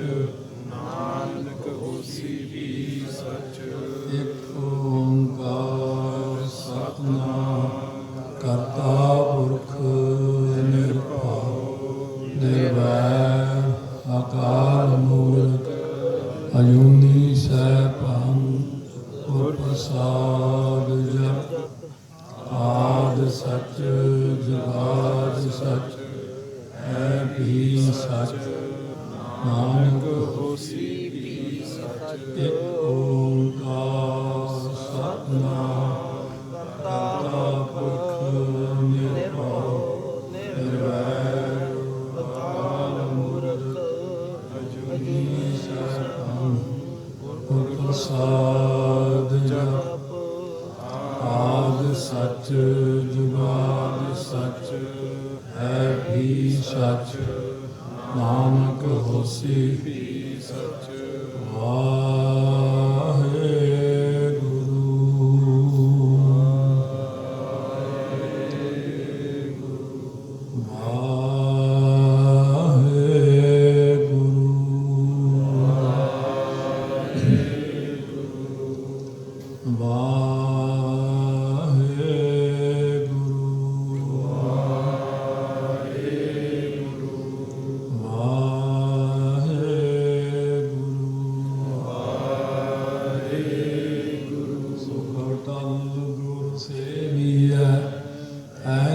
ਸਹਿਜ ਸੁਭਾਏ ਦਰਸ਼ਨ ਪਰਸੈ ਗੁਰੂ ਕੈ ਜਨਮ ਮਰਨ ਦੁਖ ਜਾਏ। ਹੋਵੈ ਸਿਫਤ ਖਜ਼ਾਨੋ ਜੀ ਨੂਰ ਅਰਸੋਂ ਪੁਰਸੋਂ ਤੁਧ ਜਿੱਥੇ ਸੱਚੇ ਪਾਤਸ਼ਾਹ ਮਨ ਜਨਮ ਜਨਮ ਦੀ ਕਟੀਐ। ਸੱਜਣ ਸੱਚਾ ਪਾਤਸ਼ਾਹ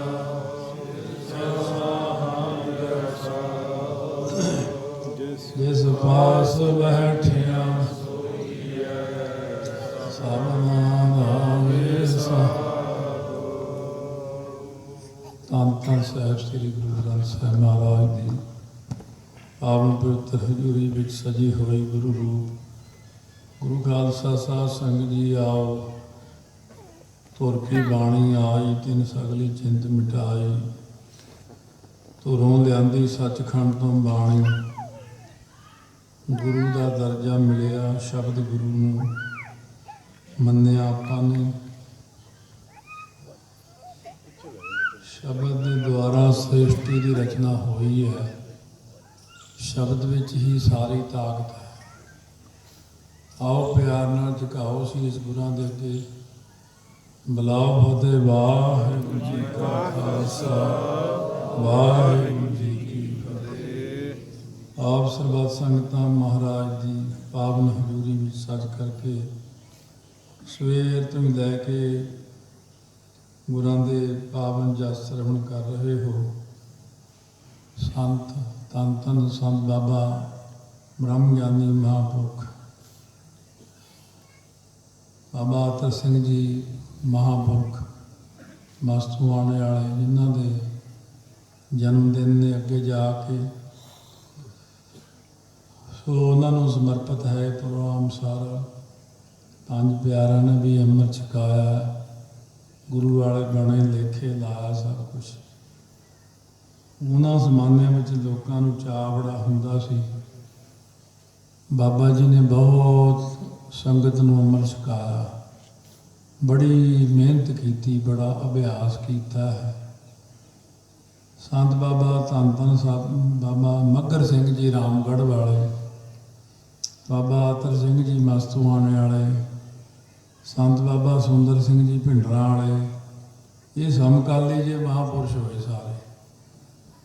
ਉਹਨਾਂ ਨੇ ਇਹ ਦੁਨੀਆ ਦੇ ਉੱਤੇ ਪ੍ਰਚਾਰ ਕੀਤਾ ਸ੍ਰਿਸ਼ਟੀ ਦੇ ਉੱਤੇ ਆ ਕੇ। ਉਦੋਂ ਕੁਐਸਚਨ ਨਹੀਂ ਸੀ ਲੋਕ ਕਰਦੇ, ਮੂਹਰੋਂ ਬੋਲਦੇ ਨਹੀਂ ਸੀ ਬਾਹਲਾ। ਹੁਣ ਇਹ ਜਿਹੜੀ ਅੱਜ ਦੀ ਦੁਨੀਆ ਇਹ ਪੜ੍ਹ ਲਿਖ ਕੇ ਕਰਕੇ ਇਹਨਾਂ ਨੇ ਚੁੰਝਾਂ ਤਿੱਖੀਆਂ ਨੇ, ਪ੍ਰਸ਼ਨ ਉੱਤਰ ਬਹੁਤ ਕਰਦੇ ਮੂਹਰੋਂ। ਇਸ ਕਰਕੇ ਫਿਰ ਚੁੱਪ ਕਰਨਾ ਪੈਂਦਾ ਵੀ ਇਹਨਾਂ ਨੂੰ ਪ੍ਰਸ਼ਨ ਉੱਤਰਾਂ ਦੀ ਆਦਤ ਬਣ ਗਈ ਹੈ। ਸਾਡੇ ਵੇਲੇ ਹੁੰਦਾ ਸੀ ਸੱਤ ਬਚਨੇ,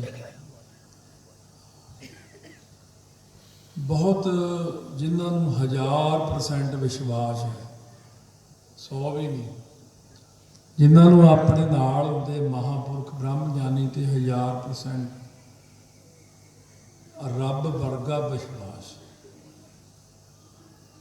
ਪਿੱਛੇ ਜੇ ਆਹ 5-7 ਸਾਲ ਪਹਿਲਾਂ ਅਖਬਾਰਾਂ 'ਚ ਬਹੁਤ ਆਉਣ ਲੱਗ ਪਿਆ ਸੀ, ਪਤਾ ਨਹੀਂ ਮਸਾਂ ਰੌਲਾ ਰੱਪਾ ਜਿਹਾ ਪਾ ਕੇ ਹਟਾਉਣ। ਆਹ ਜਿਹੜੇ ਗਾਇਕ ਹੁੰਦੇ ਨੇ ਇਹ ਕਹਿੰਦੇ ਜੀ ਮੇਰੇ ਰੱਬ ਵਰਗੇ ਸਰੋਤਿਓ। ਮੈਂ ਕਾਹਨੂੰ ਐਵੇਂ ਫੂਕ ਗਾਈ ਜਾਂਦੇ ਹੋ, ਸਾਰੇ ਤਾਂ ਪੀ ਕੇ ਬੈਠੇ ਹੁੰਦੇ, ਮੀਟ ਖਾ ਕੇ ਬੈਠੇ ਹੁੰਦੇ ਆ, ਐਵੇਂ ਰੱਬ ਵਰਗੇ ਸਰੋਤੇ ਹੋ ਗਏ। ਇਹ ਕਹਿ ਸਕਦੇ ਹਾਂ ਸਾਧ ਸੰਗਤ ਅਸਥਾਨ ਜਗਮਗ ਦੂਰ ਹੈ, ਵਿੱਚ ਸੰਗਤ ਹਰ ਪ੍ਰਭ ਵਸੈ ਜੀ, ਉਹ ਤਾਂ ਠੀਕ ਹੈ। ਇਹ ਸਾਰਿਆਂ ਨੂੰ ਨਹੀਂ ਕਹਿ ਸਕਦੇ ਵੀ ਇਹ ਰੱਬ ਵਰਗੇ ਹੈ ਜੀ, ਨਹੀਂ। ਰੱਬ ਵਰਗੇ ਤਾਂ ਜੈਸਾ ਤੂੰ ਤੈਸਾ ਤੂੰ ਹੀ ਕਿਆ ਉਪਮਾ ਦੀਜਾ ਹੈ। ਇਸ ਕਰਕੇ ਸਾਰੀ ਸੰਗਤ ਇਸ ਗੱਲ ਦਾ ਖਿਆਲ ਕਰੇ। ਮੂਲ ਮੰਤਰ ਬਾਰੇ ਆਪਾਂ ਜੋ ਜ਼ਿਕਰ ਕੀਤਾ ਹੈ, ਇੱਕ ਬੰਦਾ ਕਹਿੰਦਾ ਪਟਿਆਲੇ ਜਦੋਂ ਕਥਾ ਕੀਤੀ ਸੀ ਮੂਲ ਮੰਤਰ ਦੀ, ਕਹਿੰਦਾ ਕਹਿੰਦੇ ਜੀ 5 ਦਿਨ ਹੋ ਗਏ ਹਲੇ ਇੱਕ ਓਂਕਾਰ ਹੀ ਚਲੀ ਜਾਂਦਾ। ਮੈਂ ਕਿਹਾ 5 ਦਿਨ ਹੋਰ ਰੁਕ ਜਾ। ਨਾਨਕ ਹੋਸੀ ਵੀ ਸੱਚ ਤੱਕ 10 ਦਿਨ 'ਚ ਕਥਾ ਹੋ। ਕਹਿੰਦਾ ਬੜੇ ਦਿਨ ਲਾਤੇ। ਮੈਂ ਕਿਹਾ ਇਹ ਤਾਂ ਕੁਛ ਵੀ ਨਹੀਂ ਹੈ। ਮੈਂ ਕਿਹਾ ਸੰਤ ਬਾਬਾ ਸੁੰਦਰ ਸਿੰਘ ਜੀ ਖਾਲਸਾ ਨੇ ਮੂਲ ਮੰਤਰ ਦੀ ਕਥਾ 40 ਦਿਨ 'ਚ ਕੀਤੀ ਸੀ। ਕਲਗੀਧਰ ਜੀ ਨੇ ਆਪ ਸਰਾਣੇ ਖੜ ਕੇ ਕਰਾਈ ਸੀ ਸਾਰੀ ਕਥਾ। ਇਹ ਤੁਹਾਨੂੰ ਦੱਸਿਆ ਨਾ, ਜਿਹਦੇ ਹੁੰਦੇ ਨੇ ਉਹ ਆਪਦਿਆਂ ਨੂੰ ਆਪੇ ਹੀ ਸਾਂਭਦਾ ਆ ਕੇ, ਉਹ ਲਾਜ ਰੱਖਦਾ। ਇੱਕ ਵਾਰ ਜੁੜ ਜੋ ਸਹੀ ਉਸ ਥਾਂ ਦੇ ਨਾਲ। ਹੁਣ ਜਿਵੇਂ ਮਾਤਾ ਸਾਹਿਬ ਕੌਰ ਜੀ ਦੇ ਨਾਂ 'ਤੇ ਸੀ ਸਥਾਨ ਬਣਾਤਾ ਆਸਟ੍ਰੇਲੀਆ, ਕਈਆਂ ਨੂੰ ਫਿਰ ਉੱਥੇ ਦਰਸ਼ਨ ਕਹਿੰਦੇ ਵੀ ਹੁਣ ਕਹਿੰਦੇ ਸ਼ਹੀਦ ਸਿੰਘ ਵੀ ਦਿਖਦੇ ਰਹੇ, ਐ ਹੁੰਦਾ। ਮੈਂ ਕਿਹਾ ਉੱਤੇ ਲਿਖਤਾ ਨਾ ਸਥਾਨ ਮਾਤਾ ਸਾਹਿਬ ਕੌਰ ਜੀ, ਆਪਣੇ ਥਾਂ ਦੀ ਆਪ ਹੀ ਲਾਜ ਰੱਖਦੇ ਨੇ। ਫਿਰ ਦੁਨੀਆ ਭਰ 'ਚ ਜੰਗਲ 'ਚ ਬਣਾ ਦਿਓ, ਡੇਰਾ ਲਿਖ ਦਿਓ ਧੰਨ ਧੰਨ ਬਾਬਾ ਅਤਰ ਸਿੰਘ ਜੀ ਮਸਤੂਆਣੇ ਵਾਲੇ। ਬਾਬਾ ਜੀ ਦਾ ਪਹਿਰਾ ਜਦ ਹੀ ਹੋ ਜੂ। ਉੱਥੇ ਰਾੜੇ ਵਾਲਾ ਦਾ ਲਿਖ ਦਿਓ ਨਾ, ਉਹਨਾਂ ਦਾ ਪਹਿਰਾ ਹੋ ਜੂਗਾ। ਜਿਹਨਾਂ ਦਾ ਵੀ ਨਾਮ ਲਿਖਦਾ ਕਿ ਉਹਨਾਂ ਦਾ ਪਹਿਰਾ ਹੋ ਜੂਗਾ। ਕਿਉਂ ਕੋਈ ਇਹ ਚੀਜ਼ਾਂ ਮੇਰੇ ਪ੍ਰੈਕਟੀਕਲ 'ਚ ਆਉਂਦੀਆਂ। ਇੱਕ ਵਾਰੀ ਕਿਸੇ ਦੇ ਘਰੇ ਸ਼ਹੀਦ ਸਿੰਘ ਦਰਵਾਜ਼ੇ ਤੇ ਮੁੜਿਆ ਕਰ, ਉਹ ਕਹਿੰਦੇ ਵੀ ਸਾਡੇ ਮਹਾਰਾਜ ਜੀ ਤੁਸੀਂ ਘਰੇ ਨਹੀਂ ਚੱਲ। ਕਹਿੰਦੇ ਕਿ ਦਰਵਾਜ਼ੇ ਤੇ ਕੀ ਲਿਖਿਆ? ਸਾਡਾ ਤਾਂ ਕੋਈ ਨਾਮ ਨਹੀਂ, ਆਪ ਦਾ ਲਿਖਿਆ ਫਲਾਨਾ ਸਿੰਘ ਫਲਾਨਾ ਸਿੰਘ। ਕਹਿੰਦੇ ਇੱਕ ਓਂਕਾਰ ਸਤਿਗੁਰ ਪ੍ਰਸਾਦ ਨਹੀਂ ਲਿਖਿਆ, ਕੋਈ ਖੰਡੇ ਨਹੀਂ ਹੈਗੇ ਮੂਹਰੇ, ਕੋਈ ਉੱਥੇ ਉਹਦੇ ਉੱਤੇ ਕੋਈ ਲਿਖਿਆ ਹੀ ਨਹੀਂ ਹੋਇਆ। ਅਸੀਂ ਕਾਹਦੀ ਮੇਰ ਕਰਕੇ ਆਈਏ ਇੱਥੇ? ਸੋ ਸਾਧ ਸੰਗਤ ਜੀ ਜਿਹੜਾ ਹੈ ਨਾ, ਮਹਾਰਾਜ ਸੱਚੇ ਪਾਤਸ਼ਾਹ ਦੇ ਜਿਵੇਂ ਆਪਣਾ ਘਰ ਬਣਾਉਂਦੇ ਸਤਿਗੁਰੂ ਸਾਡਾ, ਸ਼ਹੀਦ ਸਿੰਘ ਵੀ ਤਾਂ ਹੀ ਮੇਰ ਕਰਦੇ ਨੇ ਵੀ ਆਹ ਖੰਡੇ ਛਾਪੇ ਹੋਣ ਜਾਂ ਉੱਥੇ ਨਿਸ਼ਾਨ ਸਾਹਿਬ ਛੋਟਾ ਜਿਹਾ ਲੱਗਿਆ ਹੋਵੇ, ਉੱਥੇ ਫਿਰ ਮਹਾਰਾਜ ਦੀ ਪੰਗਤੀ ਕੋਈ ਲਿਖੀ ਇੱਕ ਓਂਕਾਰ ਸਤਿਗੁਰ ਪ੍ਰਸਾਦ, ਤਾਂ ਫਿਰ ਉਹ ਕਹਿੰਦੇ ਨੇ ਹਾਂ ਹੁਣ ਇਹ ਸਾਡਾ। ਇਸ ਕਰਕੇ ਇਹਨਾਂ ਗੱਲਾਂ ਦਾ ਖਿਆਲ ਰੱਖਣਾ ਆਪਾਂ ਸਾਰਿਆਂ ਨੇ। ਤੋ ਸਾਰੀ ਸੰਗਤ ਇਹ ਗੱਲ ਦਾ ਖਿਆਲ ਕਰੋ। ਮੈਂ ਤਾਂ ਕਹਿੰਦਾ ਮੈਂ ਜਿੱਦਣ ਦਾ ਉਰੇ ਕਥਾ ਕਰਨ ਲੱਗਿਆ 4-5 ਸਾਲਾਂ ਤੋਂ ਜ਼ਿਆਦਾ ਹੋ ਗਏ, ਉਹ ਮੈਂ ਉਦੋਂ ਦਾ ਹੀ ਮੂਲ ਮੰਤਰ ਤੇ ਹਾਲੇ ਤੱਕ ਮੂਲ ਮੰਤਰ ਤੋਂ ਗਾਂ ਹੀ ਨਹੀਂ ਵਧਿਆ। ਤੁਸੀਂ ਕਹੋ ਗਾਂ ਹੀ ਨਹੀਂ ਵੱਧਦਾ, ਅੱਗੇ ਵਧਣ ਦੀ ਹਿੰਮਤ ਹੀ ਨਹੀਂ ਹੈਗੀ। ਜਿਹੜੀ ਹੈ ਨਾ, ਮੈਂ ਤੁਹਾਨੂੰ ਇੱਕ ਗੱਲ ਦੱਸਾਂ, ਗੱਲ ਨੂੰ ਸਮਝਣ ਦਾ ਯਤਨ ਕਰੋ। ਓਂਕਾਰ ਅੱਖਰ ਜਿਹੜਾ ਹੈ ਤੋਂ ਸ੍ਰਿਸ਼ਟੀ ਦੀ ਰਚਨਾ ਹੋਈ ਹੈ। ਓਂਕਾਰ ਮੂਲ ਹੈ ਸਾਡਾ ਸਾਰਿਆਂ ਦਾ। ਓਂਕਾਰ ਅੱਖਰ ਕਿਹਨੇ ਦਿੱਤਾ ਆਪਾਂ ਨੂੰ? ਜਦ ਗੁਰੂ ਨਾਨਕ ਦੇਵ ਜੀ ਮਹਾਰਾਜ ਸੱਚੇ ਪਾਤਸ਼ਾਹ ਨਿਰੰਕਾਰ ਜੀ ਨੇ ਇੱਕ ਓਂਕਾਰ, ਮੈਂ ਨਾ ਕਹਿੰਦੇ ਇਸੇ ਗੱਲ 'ਚ ਹੀ ਬਹੁਤ ਖੁਸ਼ ਰਹਿਣਾ ਬਸ। ਕਹਿੰਦੇ ਰੱਬ ਨੂੰ ਮਿਲਣਾ, ਰੱਬ ਨੂੰ ਕੀ ਮਿਲਣਾ? ਆ ਜਿਹੜਾ ਗੁਰਪ੍ਰਸਾਦ ਤੱਕ ਗੁਰੂ ਨਾਨਕ ਸਾਹਿਬ ਨੂੰ ਬਖਸ਼ਿਆ, ਇਹ ਖੁਦ ਆਪ ਆਪਣੇ ਮੁਖਾਰਬਿੰਦ ਤੋਂ ਨਿਰੰਕਾਰ ਜੀ ਨੇ ਬੋਲਿਆ ਹੋਇਆ। ਇਹਨੂੰ ਕਹਿੰਦੇ ਧੁਰਕੀ ਬਾਣੀ ਆਈ। ਉਹਦੀ ਉਪਮਾ ਵਿੱਚ ਮਹਾਰਾਜ ਨੇ ਜਾਪ ਆਦ ਸੱਚ ਜੁਗਾਦ ਸੱਚ ਹੈ ਵੀ ਸੱਚ ਨਾਨਕ ਹੋਸੀ ਵੀ ਸੱਚ। ਅੱਜ ਵੀ ਸਿੰਘ ਮੈਨੂੰ ਕਹਿੰਦਾ ਸੀ ਵੀ ਜਿੰਨੇ ਆਪਣੇ ਗੁਰੂ ਸਾਹਿਬਾਨ ਹੋਏ ਨੇ ਜਾਂ ਹੋਰ ਪਹਿਲੇ ਸਿੰਘ ਹੋਏ ਨੇ, ਵੀ ਇਹਨਾਂ ਦੀਆਂ ਕਮਾਈਆਂ ਕਹਿੰਦੇ ਸਾਜੋ ਤੋਂ ਲੈ ਕੇ ਚਲੀਆਂ ਆਉਂਦੀਆਂ। ਮੈਂ ਕਿਹਾ ਇਹ ਤਾਂ ਹੈ ਹੀ, ਇਹ ਤਾਂ ਹੈ ਨਹੀਂ ਵੀ ਕੋਈ 2 ਘੰਟੇ ਸਿਮਰਨ ਕਰਕੇ ਬਣ ਗਿਆ ਸਭ ਕੁਛ। ਇਹ ਜਿੰਨੀਆਂ ਵੀ ਕਮਾਈਆਂ ਨੇ ਇਹ ਬਹੁਤ ਪੁਰਾਣੀਆਂ ਚਲੀਆਂ, ਬਹੁਤ ਪੁਰਾਣੀਆਂ ਕਮਾਈਆਂ। ਉਹਨਾਂ ਕਮਾਈਆਂ ਦੇ ਵਿੱਚੋਂ ਫਿਰ ਆਪਾਂ ਵਿਚਾਰ ਕਰਕੇ ਦੇਖੀਏ ਤੇ ਮੂਲ ਮੰਤਰ ਦਾ ਅਭਿਆਸ ਜਿਹੜਾ ਹੈ ਇਸ ਤੋਂ ਗਾਹਾਂ ਤਾਂ ਵੱਧ ਹੀ ਨਹੀਂ ਹੁੰਦਾ। ਸੋ ਮੂਲ ਮੰਤਰ ਦੇ ਅਭਿਆਸ ਨੂੰ ਹੌਲੀ ਹੌਲੀ ਕਰੀ ਜਾਓ, ਜਪੀ ਜਾਓ। ਕਹਿੰਦੇ ਵੀ ਜਿਹੜੇ ਪੁਰਾਣੇ ਸੀਗੇ ਸਾਰਿਆਂ ਨੇ ਇੰਨੀ ਬੰਦਗੀ ਕਰਕੇ ਫਿਰ ਸ੍ਰਿਸ਼ਟੀ ਦੇ ਉੱਤੇ ਗੁਰੂ ਸਾਹਿਬ ਦੇ ਰੂਪ ਧਾਰਨ ਕੀਤੇ। ਬੜੇ ਬੜੇ ਪੁਰਾਣੇ ਸਿੱਖ ਆਏ। ਮੈਂ ਕਿਹਾ ਸਾਨੂੰ ਪਤਾ ਤਾਂ ਸਾਰਾ ਕੁਝ ਹੀ ਹੁੰਦਾ। ਦੋ ਜਿਨ੍ਹਾਂ ਨੂੰ ਕੰਪਿਊਟਰ ਬਾਰੇ ਗਿਆਨ ਨੂੰ ਪਤਾ, ਹਾਰਡਵੇਅਰ ਤੇ ਸੌਫਟਵੇਅਰ, 2 ਚੀਜ਼ਾਂ। ਸੌਫਟਵੇਅਰ ਜਿਹੜਾ ਸਾਹਮਣੇ ਸਕਰੀਨ ਤੇ ਨਜ਼ਰ ਆਉਂਦੀ ਫਿਲਮ, ਹਾਰਡਵੇਅਰ ਹੁੰਦਾ ਜਿਹੜਾ ਪਿਛਲੇ ਪਾਸੇ ਗੱਤਾ ਜਾਂ ਖੋਲ ਕੇ ਦੇਖੋ, ਉਹ ਜੰਜਾਲ ਹੀ ਜੰਜਾਲ। ਆਹ ਹੁਣ ਸੌਫਟਵੇਅਰ ਹੈ ਬਸ। ਉਹ ਜਿਹੜਾ ਉਹ ਪਿਆ ਉਹਨੂੰ ਹੀ ਪਤਾ ਵੀ ਉਹ ਕਿੰਨਾ ਜੁਗਾੜ ਜਿਹਾ ਲੈ ਕੇ ਬੈਠਾ। ਇਹ ਹਾਰਡਵੇਅਰ ਆ। ਇਹ ਜਿਹੜਾ ਹਾਰਡਵੇਅਰ ਤੇ ਸੌਫਟਵੇਅਰ ਆ ਨਾ, ਜਿਹੜੀ ਮੂਲ ਚੀਜ਼ ਆ ਉਹ ਤਾਂ ਮੂਲ ਮੰਤਰ ਜਾਂ ਇਤਿਹਾਸ ਨੂੰ ਆਪਾਂ ਜੇ ਕਹੀਏ ਵੀ ਜਾਣ ਲਈਏ। ਮੈਂ ਸੰਤਾਂ ਦੀ ਕਥਾ ਸੁਣਦਾ ਸੀ, ਜਿਨ੍ਹਾਂ ਨੇ ਸੰਤ ਬਾਬਾ ਗੁਰਬਚਨ ਸਿੰਘ ਜੀ ਖਾਲਸਾ ਦੀ ਕਥਾ ਸੁਣੀ ਆ। ਮੇਰਾ ਖਿਆਲ ਨਹੀਂ ਵੀ 10 ਮਿੰਟ ਤੋਂ 15 ਮਿੰਟ ਤੋਂ ਉੱਤੇ ਮੈਂ ਸੁਣ ਸਕਾਂ ਉਹਨੂੰ। ਉਹਨਾਂ ਦਿਮਾਗ ਫੜਦਾ ਹੀ ਨਹੀਂ, ਬਾਹਲੀ ਡੂੰਘੀ ਹੈ। ਸੰਤਾਂ ਨੇ ਕੋਈ ਰਾਜਾ ਜਨਕ ਬਦੇਹੀ ਦੀ ਗੱਲ ਸੁਣਾਈ ਗਏ, ਬਚਨ ਉਹਨਾਂ ਦਾ ਕਰਦੇ ਕਰਦੇ ਹਟਣ ਵੇਲੇ ਸੰਤਾਂ ਨੇ ਇੰਨੀ ਕੁ ਟੂਕ ਬੋਲੀ ਉਹਦੇ 'ਚ। ਉਹ ਚਾਹੇ ਤੁਸੀਂ ਰੋਜ਼ ਸੁਣਦੇ ਵੀ ਹੋਵੋਗੇ, ਪੰਥ 'ਚ ਵੀ ਬੜੇ ਲੋਕ ਸੁਣਦੇ ਹੋਣਗੇ, ਉਹਨੂੰ ਪਕੜ ਨਹੀਂ ਸਕਦਾ ਕੋਈ ਗੱਲ। ਸੰਤ ਹਟਦੇ ਹਟਦੇ ਕਹਿੰਦੇ 19ਵਾਂ ਜਨਕ ਹੋਇਆ। ਉਹ ਗੁਰੂ ਅੰਗਦ ਦੇਵ ਜੀ ਦੇ ਸਵਈਏ ਚੱਲਦੇ ਸੀ। ਹੁਣ ਇਹਨੂੰ ਤਾਂ ਤਕੜਾ ਹੀ ਟਰਾਂਸਮੀਟਰ ਹੋਵੇ ਤਾਂ ਉਹ ਫ੍ਰੀਕੁਐਂਸੀ ਫੜਦਾ ਵੀ 19ਵਾਂ ਜਨਕ ਕਿਉਂ ਹੋਇਆ ਗੁਰੂ ਘਰ 'ਚ। ਜਿਹੜਾ ਉਦੋਂ ਤ੍ਰੇਤੇ ਦੇ ਵਿੱਚ ਵਿਦੇਵ ਮੁਕਤ ਸੀ, ਉਹ ਕੌਣ ਹੋਇਆ? ਇਸ ਕਰਕੇ ਬਹੁਤ ਵੱਡੀਆਂ ਵੱਡੀਆਂ ਹਸਤੀਆਂ ਪਈਆਂ। ਬਹੁਤ ਸਾਰੇ ਜਿਵੇਂ ਸੂਰਜ ਪ੍ਰਕਾਸ਼ ਦੀ ਕਥਾ ਹੈ।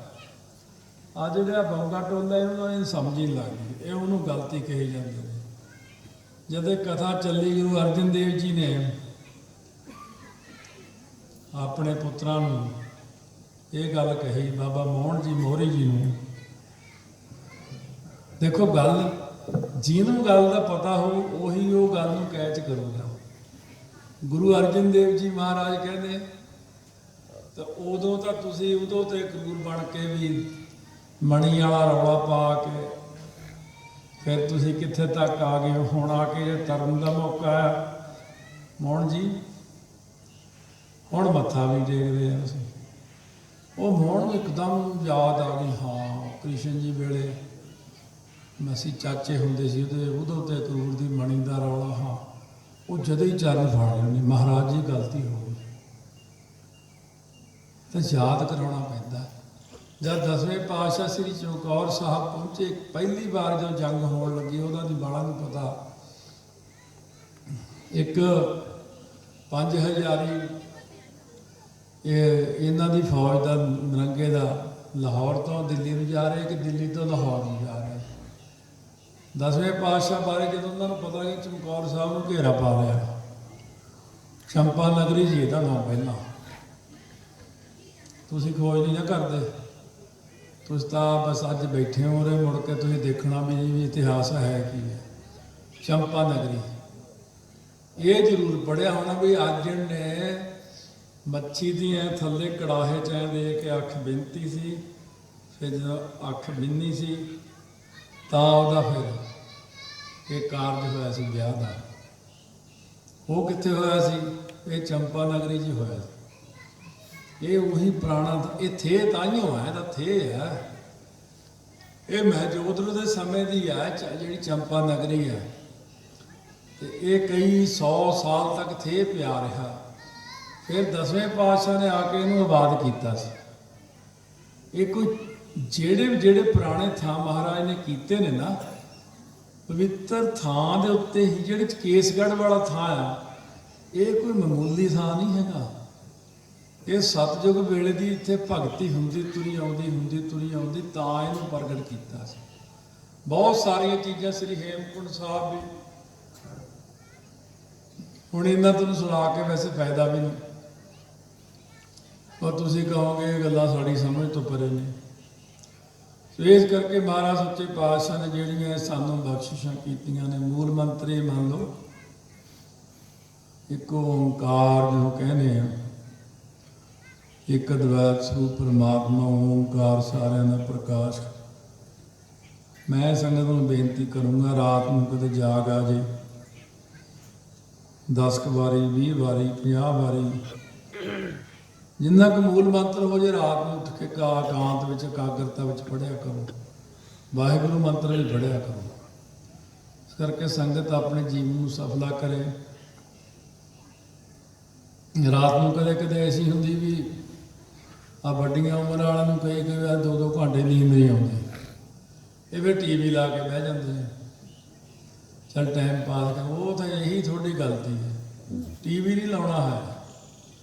ਉਦੋਂ ਜਿੰਨੀ ਬਾਣੀ ਕੰਠ ਹੈ, ਵਾਹਿਗੁਰੂ ਮੰਤਰ ਮੂਲ ਮੰਤਰ, ਉਹਨੂੰ ਵੱਧ ਤੋਂ ਵੱਧ ਕਰਨਾ, ਆਰਾਮ ਨਾਲ ਹੌਲੀ ਹੌਲੀ ਇਹਨੂੰ ਜਿਵੇਂ ਨਾ ਅੰਦਰ ਨੂੰ ਉਤਾਰਨ ਦਾ ਯਤਨ ਕਰਨਾ ਬਾਣੀ ਨੂੰ, ਵੀ ਗੱਲ ਸਾਡੇ ਅੰਦਰ ਉਤਰ ਜੇ ਗੱਲ ਅੰਦਰ ਉਤਰ ਗਈ ਤਾਂ ਠੰਡ ਪਾਉਣੀਆਂ ਨੇ। ਫਿਰ ਅਸੀਂ ਹੁਣ ਕੀ ਕਰਦੇ ਹਾਂ, ਬੈਠੇ ਬੈਠੇ ਜੇ ਰਾਤ ਨੂੰ ਜਾਗ ਆ ਗਈ ਤਾਂ ਫਿਰ ਹੌਲੀ ਹੌਲੀ ਜਿਵੇਂ ਬੁਰਕੀ ਪਹਿਲੀ ਜਾਂਦੀ ਹੈ, ਵਾਹ, ਇਹ ਇੱਕ ਬੁਰਕੀ ਗਈ ਅੰਦਰ, ਹੇ ਗੁਰੂ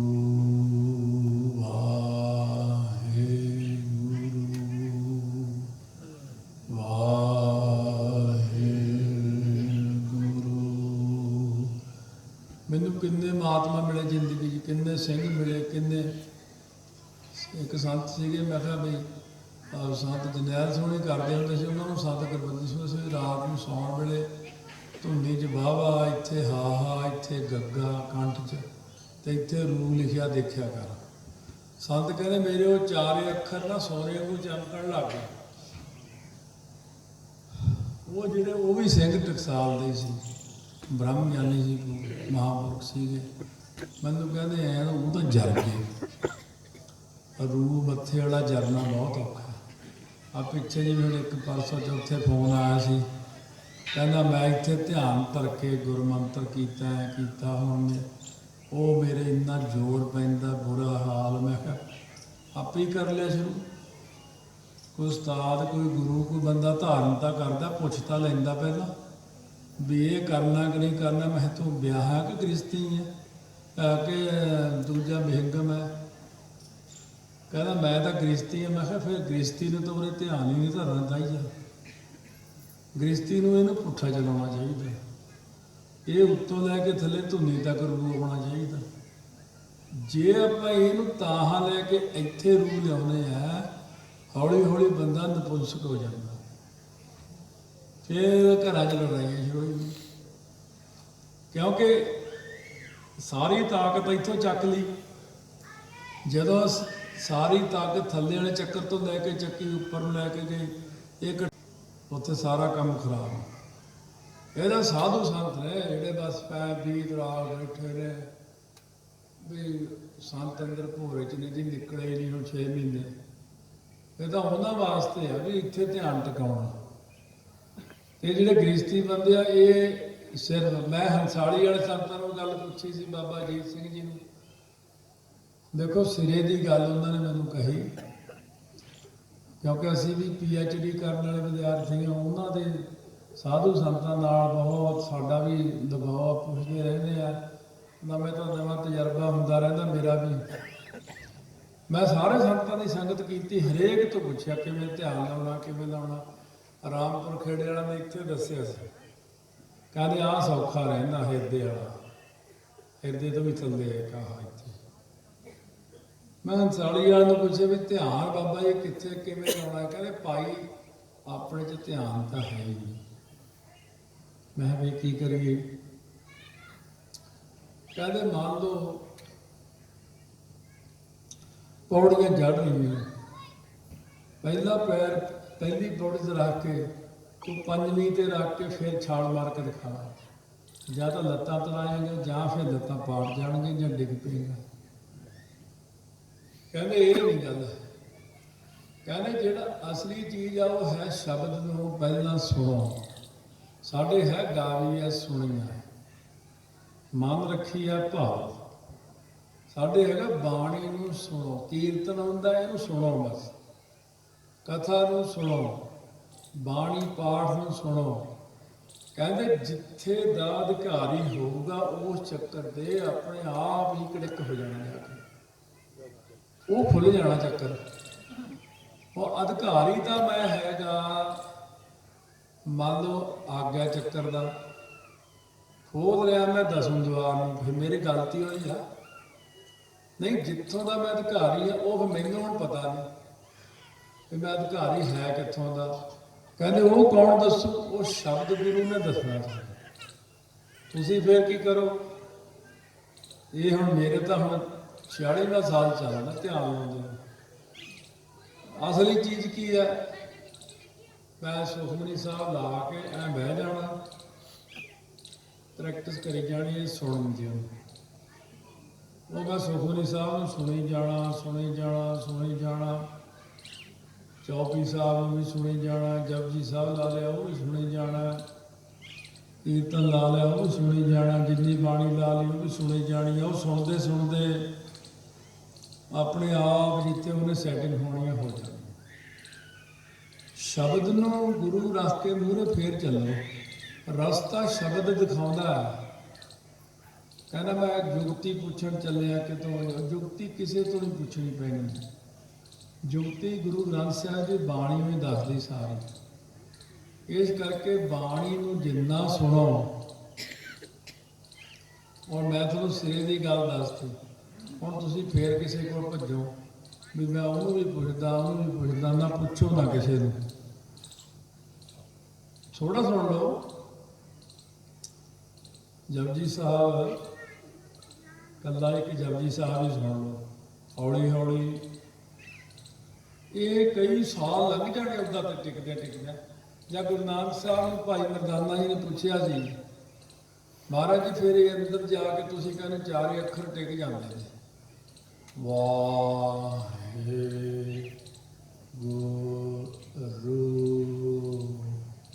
ਇਹ 4 ਅੱਖਰ ਆਪਣਾ ਥਾਂ ਬਣਾ ਲੈਂਦੇ ਨੇ। ਕਹਿੰਦੇ ਇਹ ਕਿਵੇਂ ਬਣਾ ਲੈਂਦੇ ਨੇ? ਸਾਹਮਣੇ ਬੀਬੀਆਂ ਮਾਈਆਂ ਪੁਰਾਣੇ ਟਾਈਮ ਜਿਵੇਂ ਘੜਾ ਭਰਦੀਆਂ ਸੀ ਖੂਹ ਤੋਂ, ਜਾਂ ਮਰਦਾਨੇ ਜਿੱਥੋਂ ਘੜਾ ਭਰਦੀਆਂ ਉੱਥੇ ਦੂਰੋਂ ਕੱਢ ਕੇ ਦੇਖ, ਜਿਹੜੀ ਆਉਂਦੀ ਉੱਥੇ ਘੜਾ ਰੱਖਦੀ ਹੈ, ਫਿਰ ਉਹ ਐਂ ਖਿੱਚਦੀ ਰੱਸਾ, ਫਿਰ ਉਹ ਪਾਣੀ ਪਾਉਂਦੀ। ਜਿੱਥੋਂ ਘੜਾ ਚੱਕੂਗੀ ਉੱਥੇ ਦੇਖੀਏ ਇੱਕ ਘਾਸੀ ਜਿਹੀ ਬਣੀ ਹੋਊਗੀ। ਕਹਿੰਦੇ ਉਹ ਘਾਸੀ ਇੱਕ ਦਿਨ 'ਚ ਨਹੀਂ ਬਣ ਗਈ ਹੈ, ਉਹ ਘਾਸੀ ਬਣਦਿਆਂ ਬਣਦੇ ਹੀ 10, 15, 20 ਸਾਲ ਲੱਗ ਜਾਂਦੇ। ਕਹਿੰਦੇ ਘੜੇ ਦੀ ਘਾਸੀ ਪੈ ਗਈ ਉੱਥੇ, ਉਹ 'ਚ ਘੜਾ ਆਰਾਮ ਨਾਲ ਟਿਕ ਜਾਂਦਾ। ਕਹਿੰਦੇ ਐਂ 4 ਅੱਖਰਾਂ ਦੀ ਘਾਸੀ ਪੈਂਦਿਆਂ ਪੈਂਦਿਆਂ ਕਈ ਸਾਲ ਲੱਗ ਜਾਂਦੇ ਨੇ। ਇਹ ਜਦੋਂ ਜਪਜੀ ਸਾਹਿਬ ਦਾ ਪਾਠ ਕਰਦੇ ਆ, ਮੂਲ ਮੰਤਰ ਕਰਦੇ ਆ, ਸੁਖਮਨੀ ਸਾਹਿਬ ਕਰਦੇ ਆ, ਇਹ ਘਾਸੀ ਪੈ ਜਾਂਦੀ ਹੁੰਦੀ। ਹੌਲੀ ਹੌਲੀ ਹੌਲੀ ਇਹ ਤਾਂ ਹੁਣ ਆ 24 ਸਾਲ ਦਾ ਪਾਠ ਹੀ ਮੰਨ ਲਓ ਸੁਣਾਉਂਦੇ ਆ। ਫਿਰ ਸੁਣੋ, ਕਈ ਵਾਰੀ ਇੱਕ ਪੰਗਤੀ ਤੇ ਜਿਵੇਂ ਆਪਾਂ ਆ ਕੇ ਰੁਕ ਜਾਂਦੇ ਹਾਂ। ਪਹਿਲਾਂ ਮੈਂ ਇੱਕ ਵਾਰ ਇੱਕ ਪੰਗਤੀ ਤੇ ਰੁਕ ਗਿਆ। ਇੱਕ ਰੂਪ ਅਨੂਪ ਸਰੂਪਾ।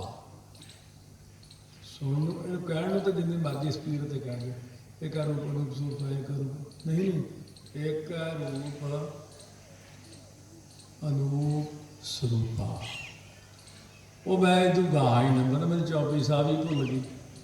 ਉਹ ਕਹਿੰਦੇ ਵੀ ਇੱਥੇ ਹੀ ਖੜ ਜਾ, ਆਹੀ ਹੈ ਸਾਰਾ ਕੁਛ ਇਹ ਹੀ ਹੈ। ਇੱਕ ਰੂਪ ਅਨੂਪ ਸਰੂਪਾ, ਇੱਕੋ ਰੂਪ ਆ, ਉਪਮਾ ਤੋਂ ਰਹਿਤ ਸਰੂਪ ਆ ਉਹਦਾ। ਤੂੰ ਹੁਣ ਗਾਹਾਂ ਕਿਹੜੀ ਚੌਕੀ ਹੋਰ ਪੜ੍ਹਨੀ ਹੈ? ਉਹ ਕਹਿੰਦਾ ਆਨੰਦ ਪਿਆ ਮੇਰੀ ਮਾਏ, ਸਤਿਗੁਰੂ ਮੈਂ ਪਾਇਆ। ਉਹ ਵਾ ਕਹਿੰਦੇ ਮਹਾਰਾਜ ਤਾਂ ਗਾਂ ਸੰਥਿਆ ਕਰਦੇ ਨਹੀਂ ਸਿੱਖ। ਮਹਾਰਾਜ ਬਥੇਰਾ ਕਿਹਾ ਭਾਈ ਅੱਗੇ ਪੜ ਪਾਈ। ਉਹ ਕਹਿੰਦਾ ਆਨੰਦ ਪਿਆ ਮੇਰੀ ਮਾਏ, ਸਤਿਗੁਰੂ ਮੈਂ ਪਾਇਆ। ਮਹਾਰਾਜ ਯਾਦ ਦੇਖੀ ਦ੍ਰਿਸ਼ਟੀ ਮਾਰ ਕੇ, ਬਸ ਕਹਿੰਦੇ ਇਹਦਾ ਕੰਮ ਹੋ ਗਿਆ। ਕਹਿੰਦੇ ਇਹ ਨਹੀਂ ਜਿੱਥੇ ਪਹੁੰਚਣਾ ਸੀ, ਇਹ ਤਾਂ ਪਹੁੰਚ ਗਿਆ ਉੱਥੇ। ਕਹਿੰਦੇ ਤਾਂ ਸੱਚਮੁੱਚ ਇਸ ਪੰਗਤੀ ਦਾ ਰੂਪ ਹੀ ਹੋਇਆ ਪਿਆ। ਇਹ ਕਈ ਵਾਰ ਐਸੀ ਵੀ ਸਹਿਜ ਵਿੱਚ ਬਾਣੀ ਪੜ੍ਹਦਿਆਂ ਕਈ ਵਾਰ ਐਸੀ ਇੱਕ ਪੰਗਤੀ ਜਾ ਕੇ ਢਿੱਡ 'ਚ ਜਿਵੇਂ ਕਲੇਜੇ 'ਚ ਮਾਰਦੀ ਨਾ ਬਰਛਾ, ਮੁੜ ਕੇ ਬੰਦਾ ਹਿੱਲਣ ਜੋਗਾ ਵੀ ਨਹੀਂ ਰਹਿੰਦਾ। ਕਬੀਰ ਸਤਿਗੁਰ ਸੂਰਮੇ ਬਾਹਿਆ ਬਾਣ ਜੋ ਏਕ ਲਾਗਤੀ ਭੋਈ ਗਿਰਾ ਗਿਰ ਪਰਾ ਕਲੇਜੇ ਛੇਕ। ਹਾਂਜੀ, ਕਹਿੰਦੇ ਕਬੀਰ ਚੋਰ ਸੁਹੇਲੀ ਸੇਲ ਕੀ ਲਾਗਤ ਲੈ ਅਹਿਸਾਸ। ਜੇ ਕਿਸੇ ਦੇ ਢਿੱਡ 'ਚ ਬਰਛਾ ਮਾਰੋ ਇੱਥੇ ਕਾਲਜੇ 'ਚ, ਕਹਿੰਦੇ 1-2 ਸਾਲ ਲੈਂਦਾ। ਚੋਟ ਸਹਾਰਾ ਸ਼ਬਦ ਕੀ ਤਾਸ ਗੁਰੂ ਮੈਂ ਦਾਸ। ਜਿੱਦਣ ਸ਼ਬਦ ਦਾ ਬਰਛਾ ਵੱਜ ਗਿਆ ਨਾ, ਤੁਸੀਂ ਗਾਣ ਦਾ ਸਾਹ ਲੈਣਾ ਹੀ ਨਹੀਂ। ਕਿਹੜਾ? ਸੰਸਾਰੀ ਸਾਹ। ਫਿਰ ਤੁਸੀਂ ਕਹੋਗੇ ਅੱਛਾ ਭਾਈ ਆਹ ਪਏ ਤੁਹਾਡੇ ਜ਼ਮੀਨ ਦੇ ਕਿੱਲੇ, ਆਹ ਖੜਾ ਟਰੈਕਟਰ, ਆਹ ਪਿਆ ਸਾਰਾ ਕੁਝ, ਮੈਂ ਤਾਂ ਬਾਬੇ ਮੇਜਰ ਸਭ ਖੰਦਰ ਸਭ ਕੁਝ ਚੱਲਿਆ, ਖਤਮ ਕਹਾਣੀ ਖਤਮ। ਕਿਉਂਕਿ ਮੈਂ ਸ਼ਬਦ ਨਾਲ ਜੁੜ ਗਿਆ ਹੁਣ। ਇਸ ਕਰਕੇ ਹੈ ਵੀ ਸਾਰੇ ਸ਼ਬਦ ਨਾਲ ਜੁੜੋ। ਸ਼ਹੀਦਾਂ ਸਿੰਘਾਂ ਦਾ ਸਥਾਨ, ਇੱਕ ਚੀਜ਼ ਦੀ ਹੋਂਦ ਮੰਨਿਆ ਕਰੋ। ਸਿੰਘ ਉਰੇ ਹੀ ਨੇ। ਮੈਂ ਤੁਹਾਨੂੰ ਦੱਸਦਾ ਗੱਲ ਕਿ ਮੈਂ ਬਠਿੰਡੇ ਦਾ ਪਹਿਲਾਂ ਵੀ ਸੁਣਾਇਆ ਸੀ ਵਾਕਿਆ।